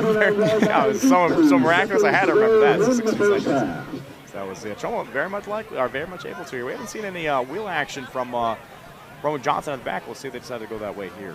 We had some technology issues with the cellular reception at Massac, so we didn't get the whole game recorded, but we did get that final drive, thank goodness, so we were able to save that. If there's anything to listen to that game, it would be that. Absolutely. So ball on the far hash, 2 receivers either side. Augusta Johnson back to pass. Fires out quickly, finds Antonio, who is able to get a bounce. He is. So now with 12 seconds left, Trumbull adds about 41 yards to go to the end zone. So again, one timeout for Trumbull. I would think for the most part this is going to be a passing drive, even with that one timeout. Oh, I would assume so. Unless you want to try to catch him off guard. But well, you have a timeout, so you can work the middle of the field here, but it has to be quick. So if they go that route, they can. Ball snapped to Gonski. He looks back to pass. Fires out deep. And he gets lucky there. Ben Carley in on the wheel route. He was open, but kind of a floater there by Gusty. Almost intercepted there by the safety of Stanford. We're down to 7 seconds left. So now the timeout doesn't really serve you as much good as if you're able to get it off. It'd have to be a quick play kind of toward the middle of the field there. We're not in college or high school, so really deep field goals aren't really an option here. So the timeout kind of loses its value now at this point, unless you want to talk over something. Even in the NFL, that would be one heck of a field goal. Oh, yeah, I was going to say, so you could try to work the middle field, call the timeout, but even now, running out of time. Rolling out to his left is Augusti. He's under pressure. Does he feel it? He does. Steps back and just takes the sack. And with that, that'll end the half. And Trumbull headed to the locker room, with the score 28-0 over the Stamford Blackheads. So overall, Trumbull's obviously playing well, being up by 4 touchdowns. Hunt Sawyer and I were talking earlier. We were saying that they're playing well. They need to clean a few things up, though, when they go up against a juggernaut like Greenwich next week. Sawyer, you were mentioning that, there's some things they need to clean up. So they're playing well. You're not going to be up 20-0 if you're not playing well. But what sorts of things were you thinking when you were saying that? Mostly on the offensive side. The defense is playing very sound so far tonight. But the offensive side, I think there's 2 things that you work on. One would be the connection between Augusti and his receivers to the outside, particularly on those deeper balls. They've been hitting them in the hands. They've been kind of a little off kilter. You got to find that connection there. At least get the chemistry down better on those plays, because big chunk plays like that are so important against top-tier teams like this, especially for momentum and also as far as just moving the chain. Second thing is being able to avoid the pressure and also throw the ball under pressure. That Stanford has been going with a cover 0 approach, which we know has a man open almost every time, as long as we have skilled receivers, which we do. But, Gus is going to have to be a little more patient, a little more be aware of the pressure that's coming at him, because he had a couple of, kind of poor intentional grounding penalties thrown his way. He did take a sack. He's been a little under duress so far tonight, being able to kind of calm himself down. Perhaps also, too, if you're a coach, calling a few more underneath routes or maybe getting something like Ben Carley involved, kind of a safety blanket that'll kind of force Stanford to play off a little bit from that heavy pressure that he's showing. All right, so we will take a break here on 10 TCTV, 920 WO in the Apple. If the band comes out and perform, we can come back and turn the mics on so you can enjoy their music. And we will be back shortly.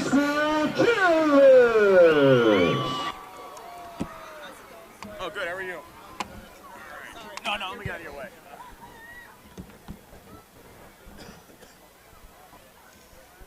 Hi, this is Gary Kunshaft, Daniels Farm Elementary School Principal, and you're listening to 10, the Trumbull Eagle Network. Go Eagles!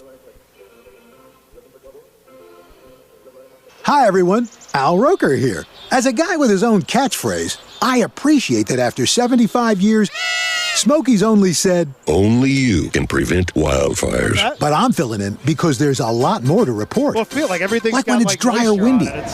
Be careful burning yard waste, because wildfires can even start in your neck of the woods. Go to SmokeyBear.com to learn more about wildfire prevention. Brought to you by the U.S. Forest Service, your state forester, and the Ad Council. This is the story of a very special woman. Just a few knew about her superpowers. In a matter of seconds, she turned herself into a great mathematician. She masqueraded as a regular person at work, but as a superhero at home. Everyone knows her as Gabriella. I still call her Mom. Your hero needs you now, and AARP is here to help. Find the care guides you need to help, complete with tips and resources at aarp.org/caregiving. Brought to you by AARP and the Ad Council. Open calendar. What's my schedule looking like? Next Thursday, you will be caught in an emergency flash flood between Park and First Street. What? No, that doesn't work. I'm busy then. Decline. Decline. Floods don't exactly work around your schedule. Disasters don't plan ahead, but you can. It starts with talking to your loved ones about making an emergency plan. So don't wait, communicate. Visit ct.gov/DESPP. Brought to you by Connecticut Department of Emergency Services and Public Protection, FEMA, and the Ad Council. Sweet strawberry icing. You're in Goodwill, and just past that vintage denim jacket you spot miniature donut earrings. You lean in. That's the scent of shopping success. Because at Goodwill, every item you buy funds local job training and more. So bring home those donut earrings and bring home so much good to your community. Goodwill. Bring good home. Brought to you by Goodwill and the Ad Council. 145 over 92. 180 over 111. I had a heart attack and a cardiac arrest and then a stroke. Your blood pressure numbers could change your life. Lowering your high blood pressure could save you from a heart attack or stroke. If you've stopped your treatment plan, restart it or talk to your doctor about creating one that works better for you. Start taking the right steps at manageyourbp.org. Now I'm, trying to get better, stronger than ever. Brought to you by the American Heart Association, American Medical Association, and the Ad Council. Melissa from Michigan. I work an extra part-time job serving lunch at my child's school, but I still can't afford to put food on our table. Daniel from California. Choosing whether to pay the rent or pay to fix the car to get to work doesn't leave us with much at all. Now we can't even pay for meals. Hunger is a story we can end. End it at feedingamerica.org. Brought to you by Feeding America and the Ad Council. The possibility of lung cancer can be pretty scary, especially if you're one of approximately 8 million current or former smokers at high risk. That's why SaveByTheScan.org wants you to know that now there's a breakthrough low-dose CT scan that can detect lung cancer early, and it only takes 60 seconds. You stop smoking, now start screening. For an easy quiz to see if you're eligible, visit SaveByTheScan.org. It could save your life. SaveByTheScan.org is brought to you by the American Lung Association's Lung Force Initiative and the Ad Council. Hi, it's Olivia Munn with my shelter pets, Frankie and Chance. Say hi, guys. When I adopted them, I discovered that they both have incredible personalities. Chance's sole purpose in life is to love and to be loved. Frankie is a little bit of a scoundrel and always entertaining. They're a little bit of a lot of things, but they're all pure love. Adopt pure love at theshelterpetproject.org. Brought to you by the Ad Council, the Humane Society of the United States, and Maddie's Fund. Hey, Kevin, thinking about saving for retirement? Yeah, but how do I start? It's easy with Avo, a retirement coach. Let's learn the Avo bet. A is for taking action. Not anxiety? No, Kevin, you're gonna be fine. You sing? Barely. V is for variety. Change up my strategy. Okay. O is for optimize your savings. Let Avo lead the way. Visit aceyourretirement.org today. A message from AARP and the Ad Council. Wake up and text. Text and eat. Text and meet up with a friend you haven't seen in forever. Hi. Oh, hey. Text and complain that they're on their phone the whole time. Text and listen to them complain that you're on your phone the whole time. Text and whatever. But when you get behind the wheel, give your phone to a passenger. Put it in the glove box. Just don't text and drive. Visit StopTextsStopWrecks.org. A message from NHTSA and the Ad Council. Your daughter doesn't want to talk about why her room is a horrible mess. Your son doesn't want to talk about why he's wearing mismatching socks. Your spouse doesn't want to talk about their bad haircut. Families don't have to talk about everything, but they should talk to plan for an emergency. Pack basic supplies in a go bag: water, canned food, flashlights, batteries, medical supplies, IDs, and some cash. Talk about where you'll meet in case you lose one another. And of course, don't forget to pack the dog treats. Talk to your family and make an emergency plan. Go to nyc.gov/readyny or call 311 to make your family's emergency plan. Brought to you by New York City Emergency Management and the Ad Council. Hey y'all, Jeff Foxworthy here. Now, if you've ever found yourself repeating the same thing over and over for 75 years, you might be Smokey Bear. Only you can prevent wildfires. That's why I'm filling in for Smokey to switch things up, because there's a lot more to say. And I should know because my grandfather was a firefighter. And one of the things he taught me is that the people that love the outdoors the most are often the ones accidentally starting wildfires, which means always BYOB. No, bring your own bucket to the campfire. And be extra careful with things like burning yard trimmings. Don't just walk away, or chances are you might be starting a wildfire. So for the love of the outdoors, go to SmokeyBear.com to learn more about wildfire prevention. Brought to you by the U.S. Forest Service, your state forester, and the Ad Council. Your daughter doesn't want to talk about why her room is a horrible mess. Your son doesn't want to talk about why he's wearing mismatching socks. Your spouse doesn't want to talk about their bad haircut. Families don't have to talk about everything, but they should talk to plan for an emergency.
Here's the side of the Trumbull High School Golden Eagle Marching Band.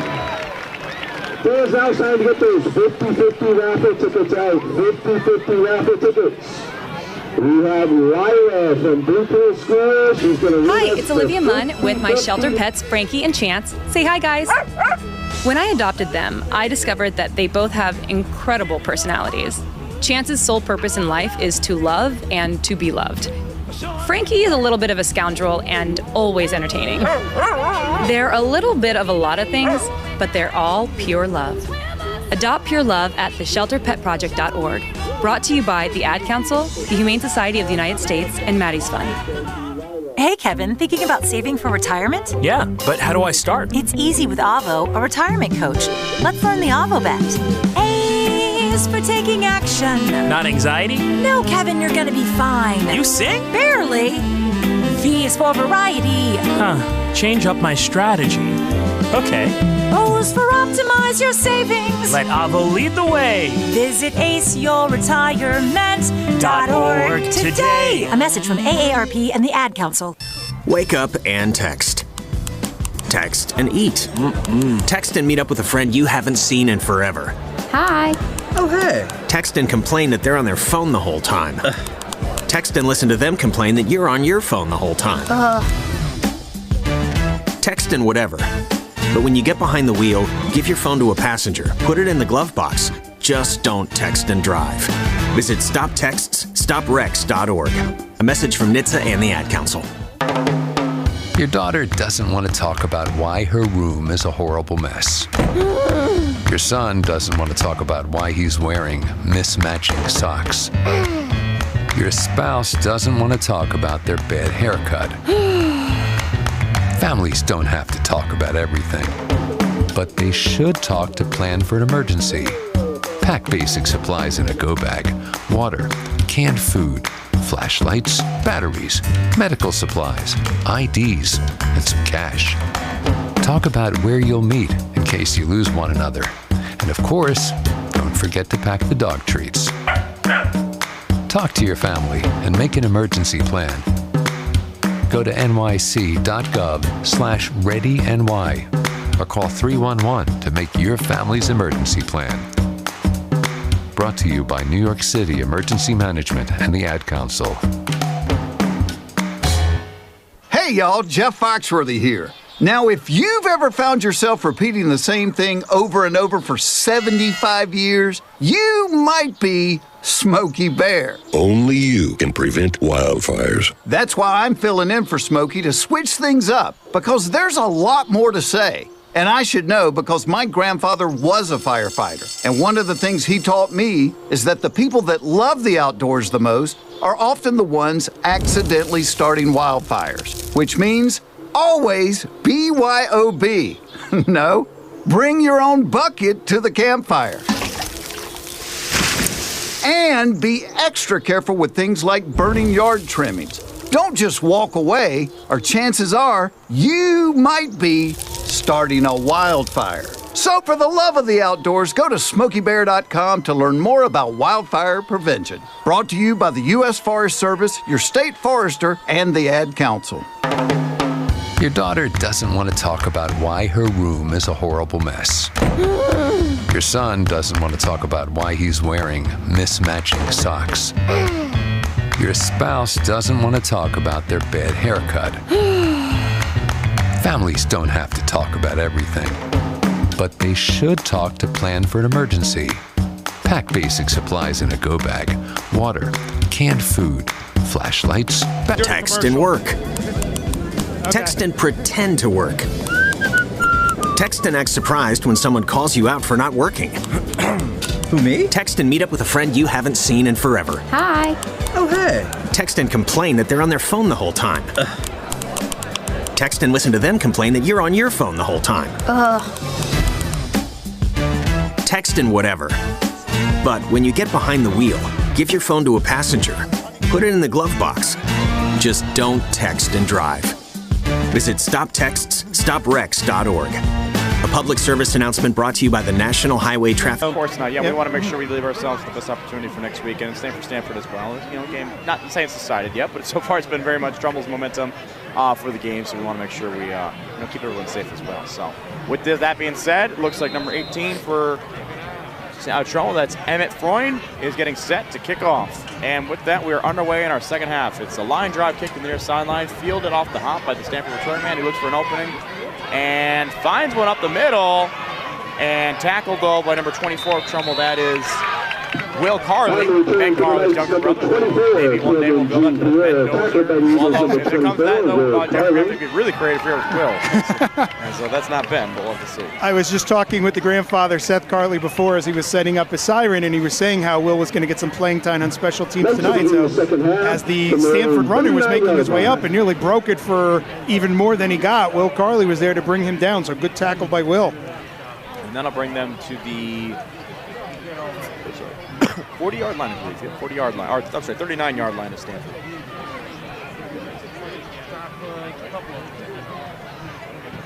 First and 10. 11:54 left in the third quarter. Two receivers on the near side, tight end and wing back to the far. Waiting for the snap is the quarterback. Sends receiver in motion. Jet sweep to the far side, looking for an opening, and there is none, as he's tackled quickly by a gaggle of no gain in the play, second down. I love when Sawyer says that, the gaggle of defenders. That means there was a lot of people that brought him down in a big crowd. That's what you want to hear, right? Because it tells you that Trumbull's got 11 man to the ball, and obviously that's a good sign there for your defense, because more men to the ball means less chance of gainage, or yard gainage there by the offense. Although I will say for our box score, it does make it very difficult yes. to see who gets the closest person you can see. Yeah, give credit. So give Will Zazzle that one. All right, ball on the far hash, two receivers either side. One receiver to the near side, tight end, and wing back to the far. Again, another jet sweep. This time going to the near sideline, and it's number 28 of Jada Marty in there. By number 8, off the tackle, pushing him out of bounds. Knocked out of bounds by the Eagles. Decent gain, though. Gain about 5 of that one's management. 5 here for Stamford. And once again, the better bread and butter for the Stamford Black Knights is the run to the outside. Really been all they've really attempted. They've tried to run up the middle there, but there's really been nothing going there. So see if Trumbull can get them stopped here on their first possession of the game, getting a 3 and out. So same formation, tight end and wing back to the near side, two receivers to the far side. Wing back goes in motion. And it's a handoff, but number 85, Will Zaslow, says nothing today. And they'll drop him for a loss of about 3, 4th down, and it looks like Stanford's going to Homer Hoffman with the assist on that tackle is helping to bring him down as well. As we come back from the second half, it looks like the home side bleachers have thinned out a little bit, but a lot of people using the restroom, going to get some drinks and some snacks. I'm sure the majority will be making their way back shortly. Deceptively chilly out here tonight, too, Jeff. We kind of came in. We both were saying we're almost a little hot moving around the stadium. Yeah. Kind of humidity was getting to us. Now that it's cooled down, I could see maybe that might be a factor as well, as the scores kind of indicate that inside is the better. Two receivers near side. Fake the handoff. Play action. Under pressure. Zaslow on the pressure. Fires it deep, looking for a man, and it's through his hands. He had a step on the defender, but unable to bring it in. It'll be a turnover on downs. Trumbull takes over. Lucky that went through his hands, because Trumbull defender Ryan LaFleur was beat on that by the Stamford wide receiver. So lucky that was not brought in. Otherwise, that would have been trouble for Trumbull. Tongue twister there. That's right. So now Trumbull with a chance to take over an offense. It's Hunter Gostin. Again, like we said before halftime, Jeff has seemed to be a little more rhythm here on offense as far as the passing game. He has made some completions. He's been able to get the ball deep a few times. But with this cover zero look, it'd be nice to be able to see him take advantage of that and maybe learn to, not necessarily learn, but or be able to avoid some of the pressure coming his way. Ball is snapped. It's to Johnson, and he has a hole, and a big hole. A nice tackle there from behind. Flag is thrown. The call is 77, Zay Richardson lost his helmet on the play, so he will need to check out for a play. Jack McGrath steps in his absence. So we'll see the flag is here, Jeff. I don't know if it's holding, perhaps it's a defensive penalty. And this against Stamford. It came from the back judge. They say it's unnecessary roughness, perhaps. And maybe that's why the helmet came off to go for Trumbull, for Zay Jones.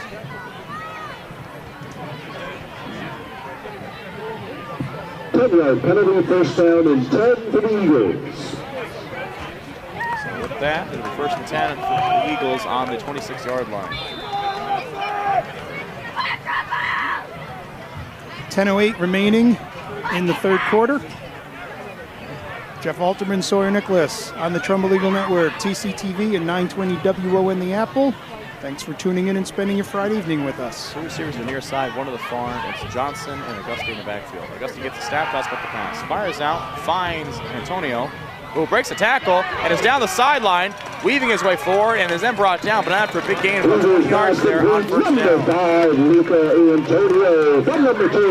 Simple hitch route there, Jeff, but he's able to break a couple tackles and bring it down to close to the 1st and goal, so I'll be down to about the 9-yard line. So we'll go down as a 17-yard completion. And Zay checks back in immediately. Good sign for them. So we'll see if they decide to run the ball here, pass. They've had success running the ball in the red zone all season, especially tonight. Or maybe they'll decide to opt more for a passing approach. 3 receivers to the near side, one to the far. On the far hash. Handoff is to Johnson, who this time Stanford's ready for him as they fly in there. And the first negative run of the back for him he's had all season as he loses a yard. That's exactly what I was going to say. That's a rarity for Rowan to lose yards. We know that he's just been a monster on the ground. Although in his defense, it was pretty quickly, they were converged upon him on that play. I think they were thinking the same thing we were, Jeff, that Rowan Johnson does not get stopped in the red zone, but who's to say we can't try? And they were able to there. So that'll be second and goal, for the 10-yard line. Ball is snapped to Auguste, hands up to Johnson, who finds a lane and bulldozes his way forward. Will now go down, and it is a score. Bringing the score 34-0 in favor of Trumbull. And again, it's Johnson in the end zone. Should put him at 21 on the year. Is that touchdown number 3 tonight, right? It is touchdown number 3, which I think puts him at 21 or 22 on the year. I believe he started the night at 18. So, yep, 21 will be the number. Wow. Very impressive season. And that's all. If this point is good, it's 35 points. So we should personalize every order and always provide service with a smile. You won't find better customer service anywhere. And best of all, we deliver. We come straight to your door to take your order and prepare your provisions right before your eyes. When you're at Hillcrest, let us do the cooking for you. There's always something for everyone at Brewed Awakenings. Kick is up there by the Trumbull kickoff team and is returned by the Stamford Black Knights as he looked for an opening heading his way down the field. And again with a decent return, but it looked like it was, again, Will Carley in there on the tackle. That's 2 for him tonight in special teams. So his grandfather, I'm sure, is very excited about that. Get an opportunity to see both his grandsons there in the game contributing. So last we saw, it was 14-6, Greenwich ahead of St. Joe's. We'll see if we can get an update on that score for you. The Trumbull Eagles and the Trumbull Touchdown Club would like to thank their sponsor for the 2022 season, AFC Urgent Care. Please visit them for your healthcare needs, including COVID testing, vaccines, including flu shots, physicals, vaccinations. So we see the Stanford now donning the all-white uniforms with orange numbers, black stripe down the pants, black stripe on the shoulder pads. Like I said, Jeff, I guess they got one of the best logo combinations with color in the league, at least the FCAC. Ball is snap, handoff is up the middle, and he is brought down for no gain on the play there. In addition to the uniforms, they also have a cool name. The Black Knights is a pretty cool name. It is a very cool name. So it's still in halftime. They're just about to come out of the half. Greenwich is up 14-6. That was tweeted by our friend Rob Adams, who's joined us on the 10 Network multiple times. He's in Greenwich calling that game tonight on Robcasting Radio. As much as Greenwich has been the thorn in the side of Trumbull for years, we do appreciate Rob and his mentorship for our program that we have here. So we, regardless of what the outcome is over there, we do also root for him. Ball is snap, handoff is to the far sideline here, and again weaving his way forward, but nothing there. Is the Stanford running back tackle, made number 12 of Trumbull. That's Colin Laporte. We'll see Rob on Thursday night as we head to Greenwich. I'm looking forward to seeing that incredible new press box that they have. I think we will have our own individual section in that new press box for the 10 Network, but hopefully we'll get to see Rob before and after the game as well and get to talk to him for a few minutes. So excellent mentor, some guy to watch at least. He's done such a great job over there. His calls. Ball is snap, handoff is up the middle here for Stanford, and nice little cutback there by the running back. He's close to first. I think he got it there, Jeff. So it'll be 1st and 10 now there for Stanford moving the ball. So Stamford successfully moving the chains. They've had some drives where they moved the ball. They did. They stalled out towards the red zone, and again, the handoff was up the middle. This time it's number 16, Warren Little.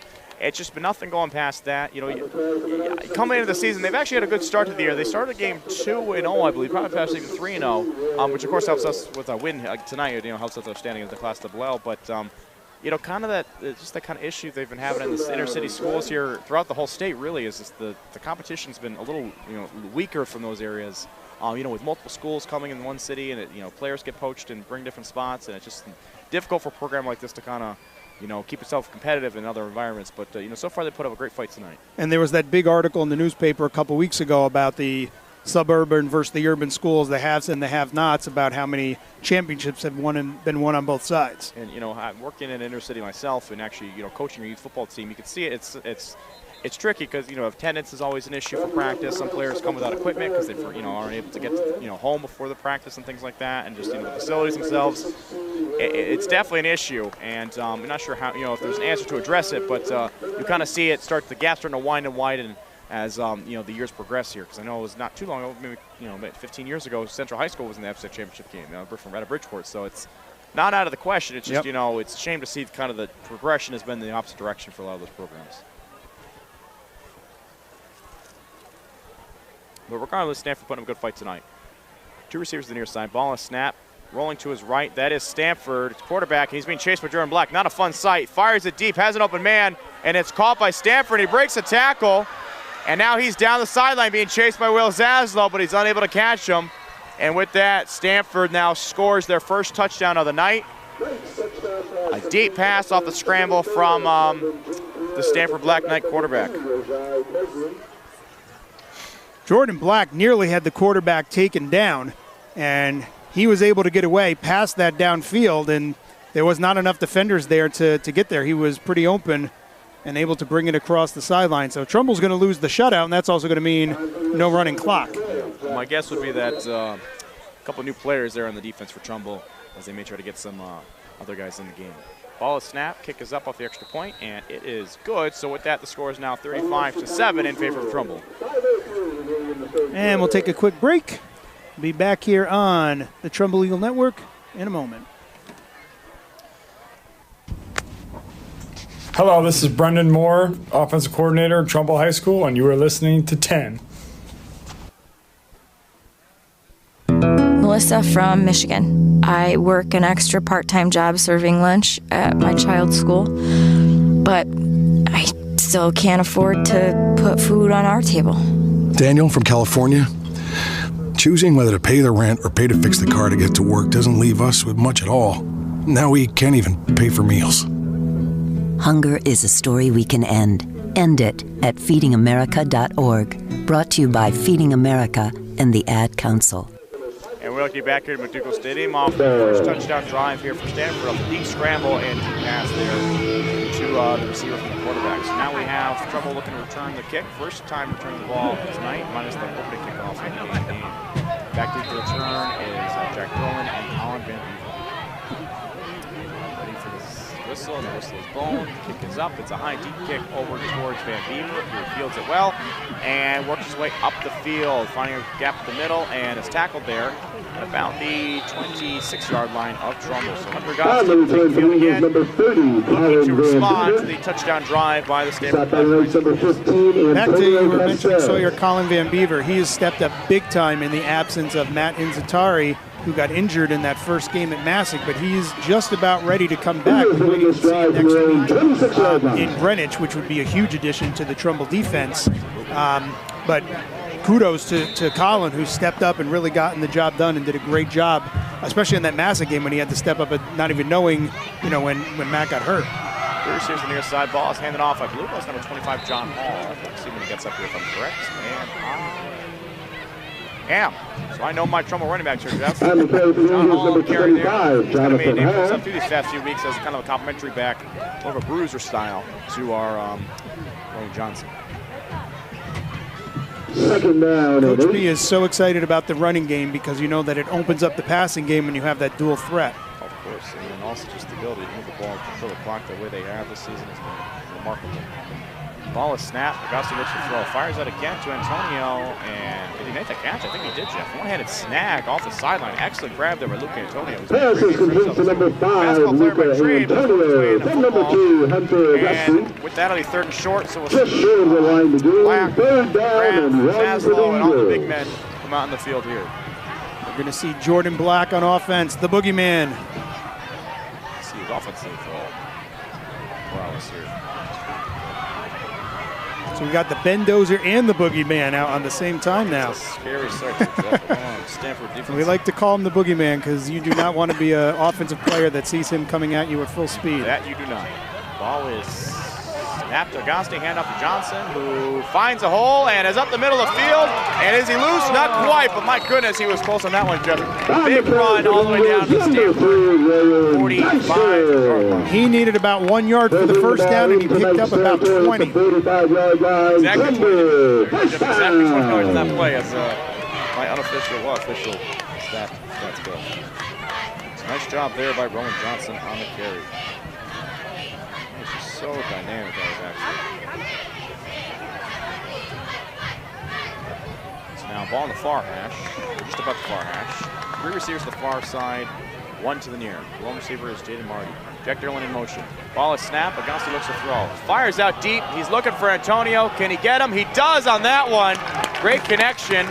Is he in bounds? I don't know. They're discussing it on the sideline. Stanford players say no, obviously. He did come down with it, and they're going to say he was not incomplete. So great catch, great throw. They're saying that can't be right. The refs disagree with him. And it's intended for number 5, Luca Antonio. Update out of Greenwich. A pick 6 by the Greenwich Cardinals to put them up 21-6 over St. Joe's. Down and 10. So you got me thinking earlier, Sawyer. I actually had to root for St. Joe's, and even when I wanted to win, they let me down. They're not. They just know that Trumbull. Anytime Trumbull's involved, we got to do whatever we can to burn them a little bit. They did there. 2 receivers to the far side, 1 to the near. Same formation. Jack Derlin in motion. See if Auguste goes the same way. He does not. He fires up to Derlin. Oh, it's intercepted. Bringing back the other way is the Stanford Black Knights. And he brings it back into the end zone with the gritty and the score. And just like that, Stanford, within a stone's throw here of Trumbull, scored 35-13 now. Very risky throw to the sideline for the interception and the touchdown. And there's something we have not said a heck of a lot of this year, is that an interception was thrown. They've been few and far between. That one, he just read it, picked it off, and was off to the races. No one was going to get him because there was nobody back there. Coach Moore not happy about the outcome of that for obvious reasons. He'll be looking at that in the tent with them in a few moments. So kick is up, and it is good. And we're at 35 now, 14 unanswered points here by Stanford. So his offense, Coach Moore's offense is going to come back out again. When the defense has the ball, I'm sure he's going to be looking under the tent with his team at that pick.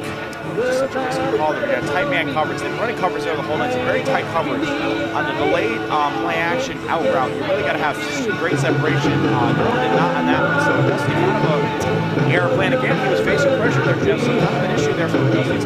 Under pressure, decision making, whether it be the dump ball pass to the balance, or this time the incompletion or the interception, to the sideline. Got to be a little more careful with the ball there, especially under pressure. We had said earlier that Hunter has been making a lot of good veteran decisions, getting rid of the ball, so he didn't put it in a situation like that. That one came back to bite him, but again, he is making good decisions 99.9% of the time. I mean, you're not going to have an absolutely perfect season at any time. Of course. He is making wise decisions nearly every time he's out there on the field. Better to make a mistake like that up 35-7 than a tight game. Very good point. Forward too, so. Stanford now with the set to kick the ball off. They do. It's a deep kick again towards Van Beaver, who steps back, returns it, and looking for a lane as he fires away at the field. He finds a lane and is then brought down at the 35-yard line. And Trumbull get a chance to respond here on offense. Yeah, so that was a good return. Gives Trumbull some good positions. About the same general area they were in before when he threw the interception. Yeah, so back where we started, except now Stanford has touched down more on their Yep. So it's going to take 2 more scores for Trumbull to try to get that running clock again. So 35-14 for Trumbull.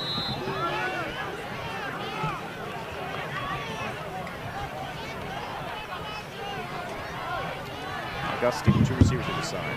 Ball is snapped. Augusta dropped back to pass. Fires out of reach of Carly. It's incomplete.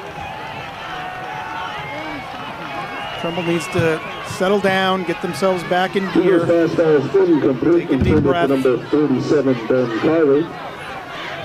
All of a sudden, Stamford flexing the muscles and having the momentum. Trumbull can get it back under control. 2 receivers to the far side, 2 receivers to the middle.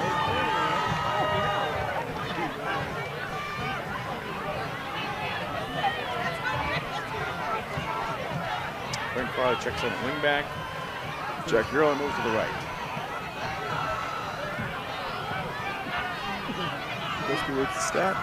Gets it, hands off to John Hall, who is tackled in the backfield. So Trumbull's offense here, Jeff. Eagles handoff number 25, Jonathan having some Hall. issues as far as function goes. Stopped in the backfield by the number 16, Joseph Salvatore. And Zeze's helmet off again, so he's got to come out for a play. 3rd down and 15 for the Eagles. Loss of 5 on the play. Jaden Marty on the close side was starting a little pushing and shoving with the Stamford defender and was looking for an unnecessary roughness flag. Didn't get one. It's happy all night.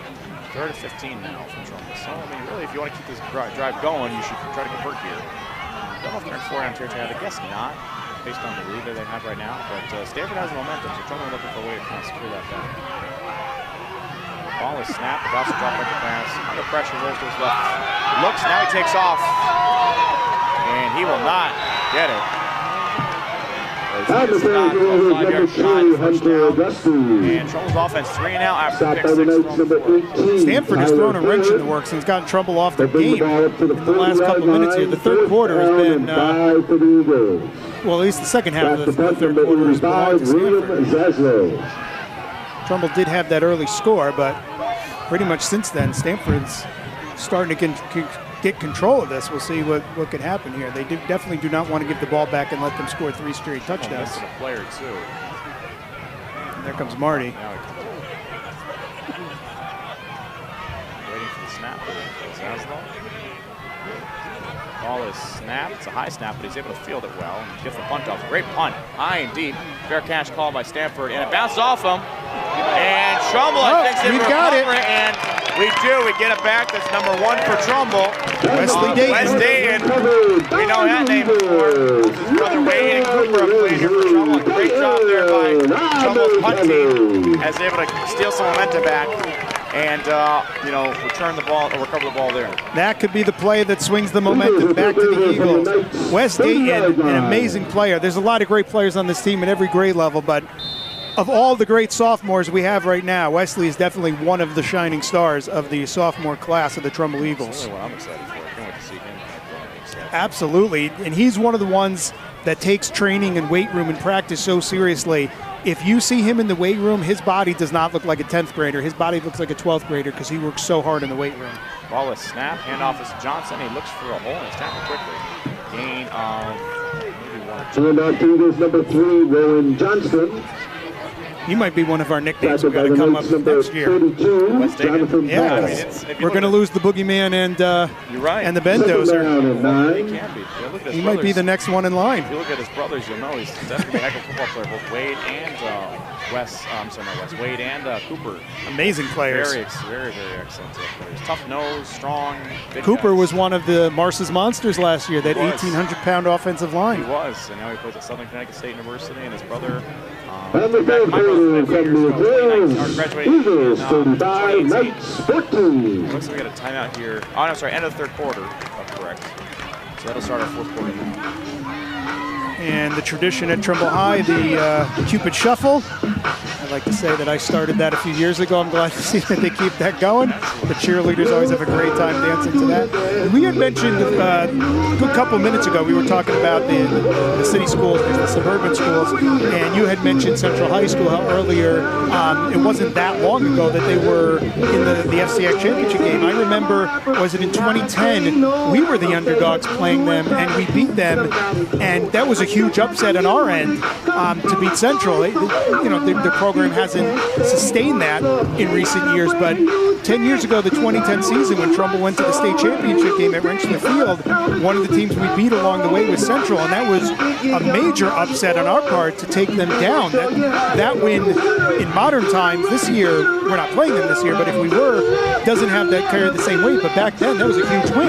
Yeah, it really is a shame because kind of get back to football in general. It's such a massive, at least population, those schools. I mean, it's not necessarily, we can't say they're all talented players, but there are certainly plenty of players to pick from down there. Ball is handed off to Johnson. He's looking for a hole. Cuts and weaves, and flag gets thrown, but he's down the sideline and tackled out of bounds. So he gets a first down on the carry unless the flag brings it back. So the issue too, though, Jeff, is just the it's just the organization, I think. Programs over there. And like I said, it's a lot of factors that coaches have no control over. Things like player attendance at practice, responsibilities at home for a lot of them. Even the experience that they may have coming into the game, and the facilities themselves just aren't being kept up the same way as some of the other. Penalty from the start of the foul means second down against a lot of these other teams. Kennedy Stadium at Central is a cool facility because it's huge. But the playing service might not necessarily be kept up to the same level as some of the others. Rooms and football equipment that they're using may not be the same level here. At least the organization and such. Just having people to come do it for the players is hard as well. Ball is handed off to Augusti. Dropping back the pass, looking to throw. Has time, fires it deep, and it's flag is thrown. I don't know if it could be a Stamford. Penalty flag on the play. But no one, Jaden Martin was in the area, but he was triple covered, so there's really no chance of him catching that ball. A little bit of a floating pass there by Hunter. Luckily, it went out of bounds. We'll get the call in a moment. Again, flag down.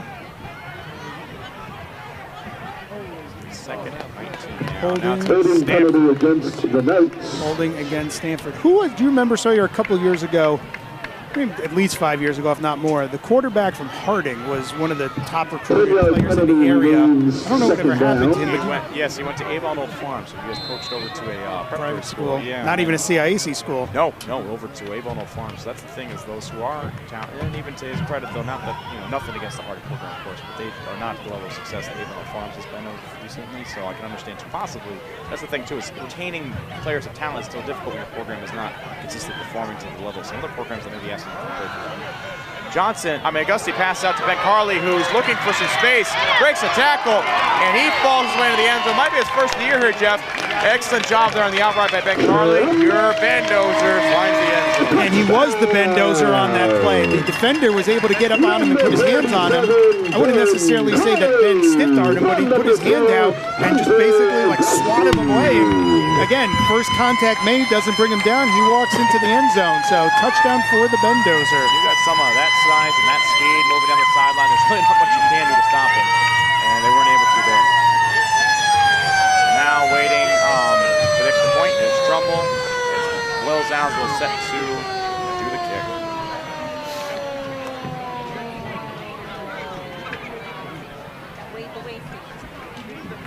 Ball is up, kick is up, ball is up, it is good, and the score is 14 in favor of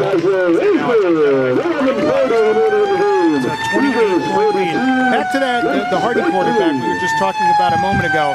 So Trumbull was supposed to play Central on a Friday night at Kennedy Stadium, and unfortunately that game got moved to a Saturday morning because we had some people not using their phones appropriately, and for safety reasons the game got moved to Saturday morning.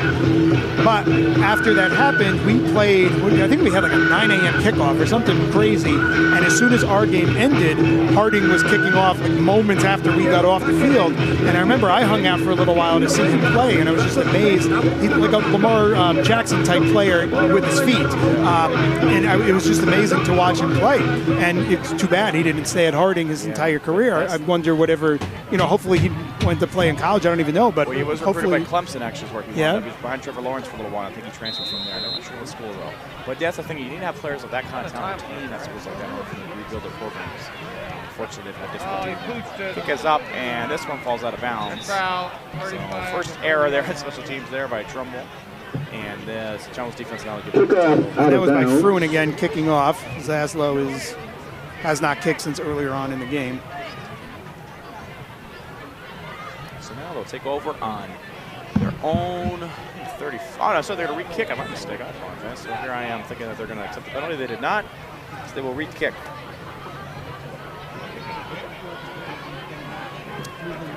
This time from the 35-yard line. So they'll get pushed back. St. Joe's is in the end zone.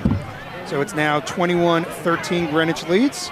A little over 6 minutes remaining in the third quarter over in Greenwich. Plenty of time left, and you know how those games go, Jeff. They're always down to the wire, and they're usually crazy endings. So I'm sure St. Joe's not done yet. Those aren't only two of the top teams in the FCAC. Those are two of the top teams in the state year after year. Absolutely. I'm not sure where they are in the rankings right now. I'm sure St. Joe's is probably 4 or 5. I think Greenwich is either right behind or right in front of them there.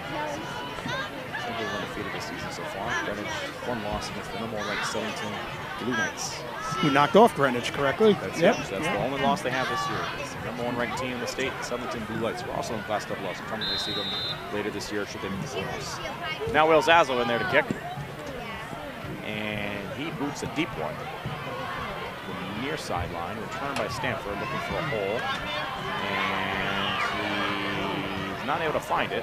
And he's brought down. First one down there makes tackle. 10, Brian Augustine.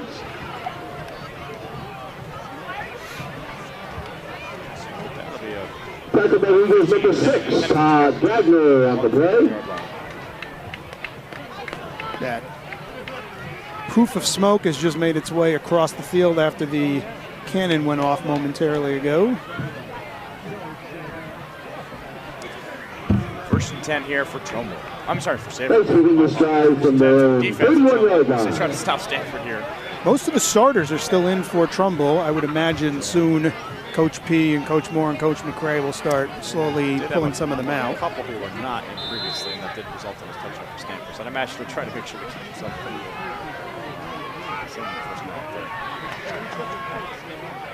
Wallace snap roll up at the quarterback to the right, looking for some space. Being chased down by Warren Little. This time it's thrown to the receiver.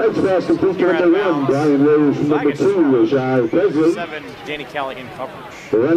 His momentum after he caught the ball brought him right to the sideline, so he was only able to pick up about 5 yards. We'll see what the call is. It's against Stanford based on the direction that the ref is facing on the ball.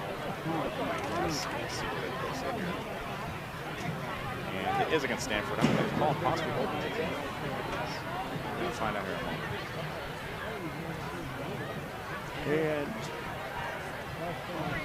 And illegal man downfield there for Stanford. Illegal man downfield, so it will be a penalty. They'll push them back. It's a 5-yard penalty against the Knights. Remains first down. 9:54 remaining in the game.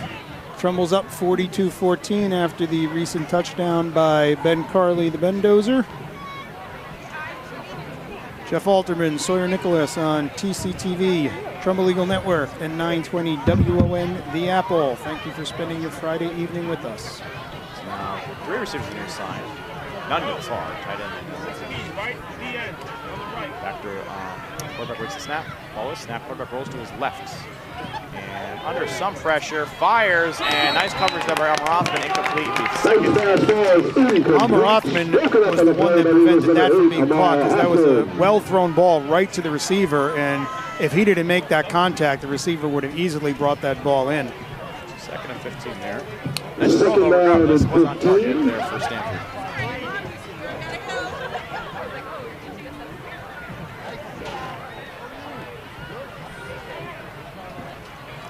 Coming up to the line.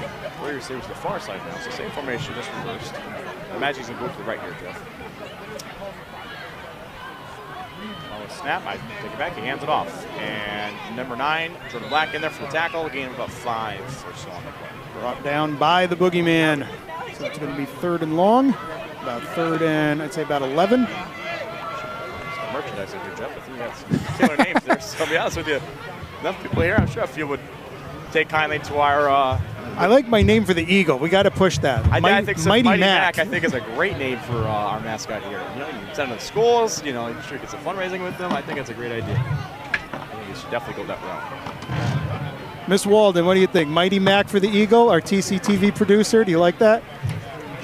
Quarterback rolls to his left, looking to throw, has time, fires it deep. His man has beat him, and he makes the catch. I don't know there, Jeff. Our secondary here showed to be a little soft as a big completion is made there by the Black Knights. Really nice throw. To the 31-yard line. Really nice throw and really good catch. So what do you think? Mighty Mac, is that a good name for to name the Eagle? 33-yard line, first down and 10. Hold on. You don't want to go with Iggy the Eagle? Iggy the Eagle? No, that's I was not looking. bad either. That sounds good. Incomplete pass there by Stamford. So you kind of got it both way there. One's more of a fearsome name, and one's definitely got more of a... That's got the fun name, but I was thinking like Mac as in McDougal. Oh, okay. I'm sorry. I wasn't thinking like... Trying to have like a Trumbull theme to it. Dougie the Eagle?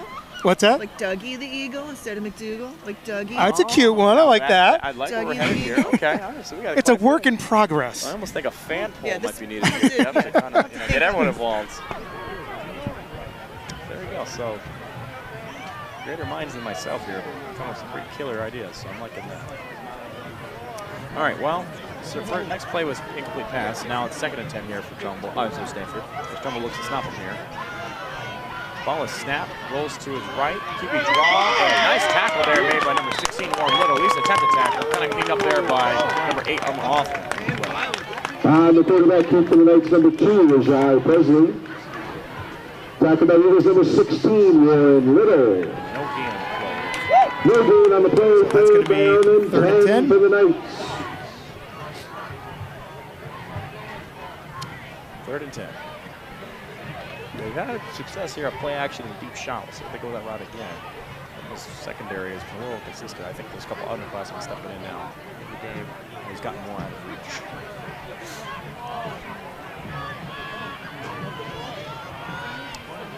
Three receivers to the near side. It's going to be a handoff or boot left. Boot left is what they go with. Looking to throw. Has time. Fires it deep. This time it's intercepted, incomplete drop, but it's on the coverage. 11, Colin Woods, almost an interception. Number 11, Colin Woods. And as quick as St. Joe's scored earlier, Greenwich has put up another score. It's 29-13 Greenwich at the end of the 3rd quarter. Joe's got some holes, but Greenwich is doing very well so far tonight. Both teams, Trumbull and Greenwich, will go into some momentum next week. Flag is thrown. Ball is going to be. We'll find out in a moment. It looks like Coach Burkhouse, whatever it is against Stanford, he's going to take the penalty as they're going to push them back. You say it's a holding call, probably 10 yards. Yeah, that was definitely a 10-yard penalty. If we haven't done it so far this year, those listening in, Jeff Holtzman is an avid CFL fan. That's right. And he, is. We'll have to look that up. Connections to Toronto, Canada. So, being that we got a little bit of time here, score is in our favor. We'll have to look that up. A little update here on how our Toronto, I can't remember the name, the Toronto Argonauts. Argonauts, that's right, how they're doing this so far this year. Quarterback rolls to his right for Stanford, looking to throw. Now he decides to scramble, pushed out of bounds for number 7.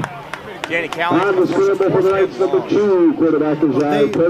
Argos lead the Eastern Conference, I think by 2 or 3 games. So that would like to hear. Yeah, they definitely are going to be in the postseason.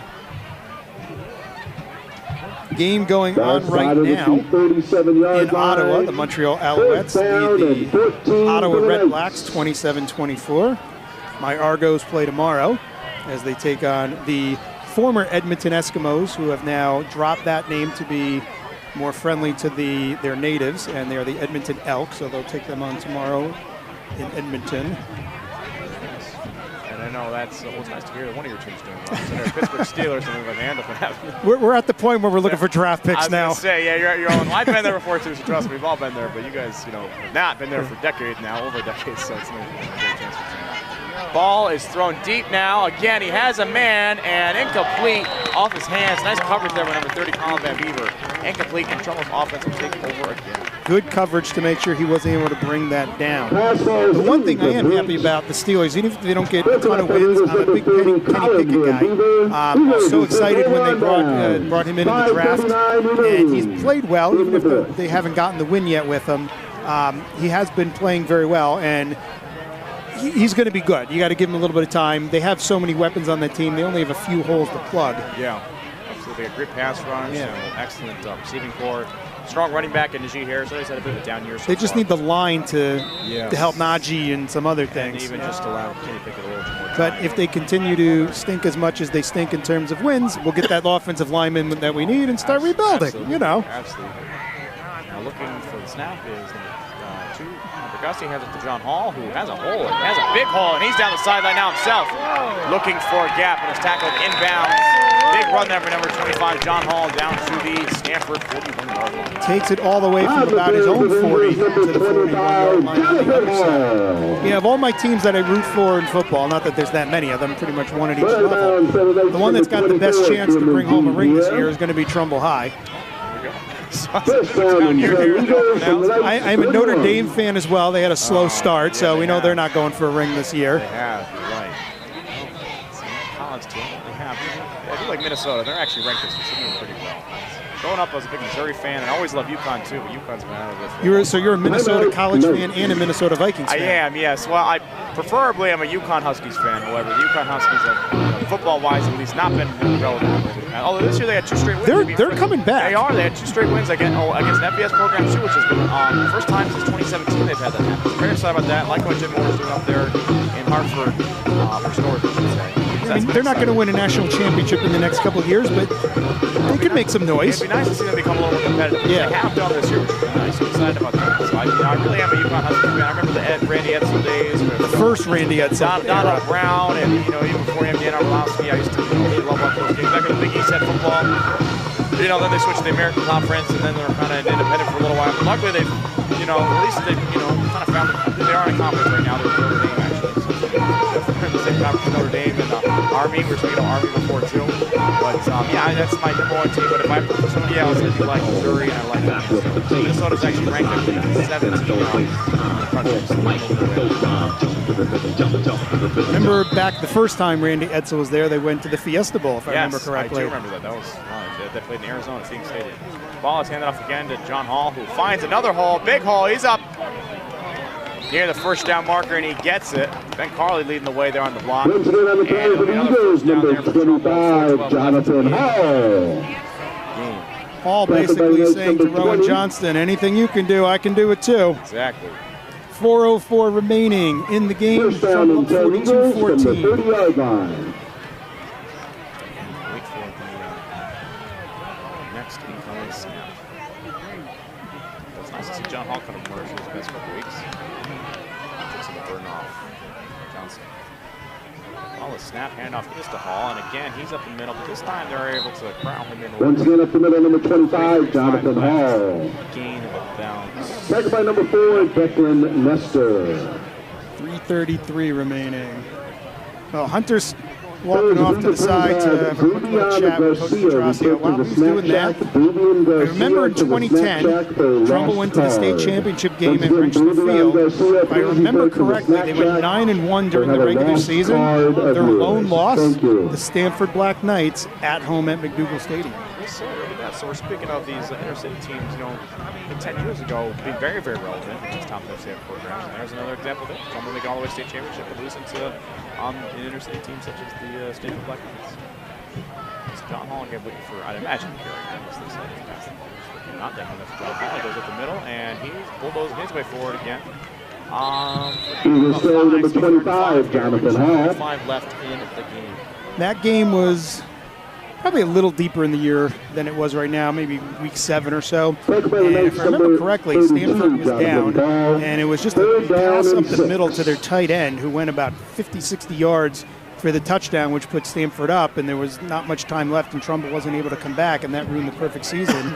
In that year, Trumbull knocked off one of the top teams, Greenwich, either the week before or the week after, I don't remember the order, but they had knocked off one of the top 3 ranked teams in the state that year. And again, the one team that took them down was Stamford. They lost the FCX championship game, I want to say to Darien, but then made it all the way to the state championship game. Ball is snapped. Agosti hands up the Hall, who finds a hole up the middle. Big hole. Man, that old line for there for Trumbull. Number 25, Jonathan Hall. Left with a 1st and 10 there for Trumbull. So we'll see if they try to go for the end zone here. Shortly, they decided to. He's able to run, 1st down and 10 for the Eagles. And John Hall and Rowan Johnson, I believe, are both juniors. So we get both of them back next year.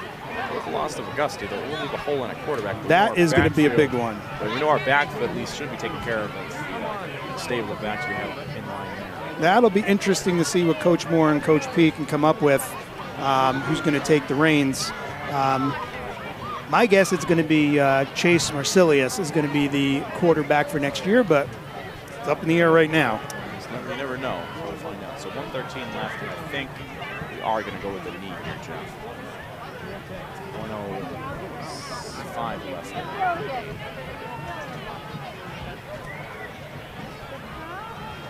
All back deep, just an event of extreme emergency.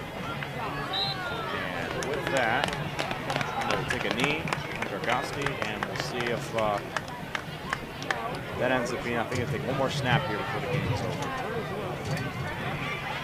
And kind of a shame, too. I mean, it's the way the playoff format works now, there's really no time for it, but you kind of miss a little bit of those conference championship games where they meant something like that. The FSA championship games. The state won't let us play those anymore. The last one would have been when, Jeff? Do you remember when the last one was played? Give or take 2015, 2016. Yeah, and the last few were played here at McDougal. Yeah, I was going to say, so it's a shame not to see those anymore, but now we have our much expanded playoff format, which of course is fun for the state as well, so I think we all pay for that. State basically saying that if it's not a predetermined, on the schedule, they don't want it being played. I'm sorry, go ahead. I was just going to say, so with that, the game is ended. Augusta takes the final snap, and Trumbull comes away with a win, 42-14. This game, Black Knights bringing their record up to 4-1 on the year. So good win by Trumbull. Some good defensive plays, lots of good offensive plays. I do think just like we had said just before the half, or going into the half, that they do have some things to clean up to make it a little bit sharper.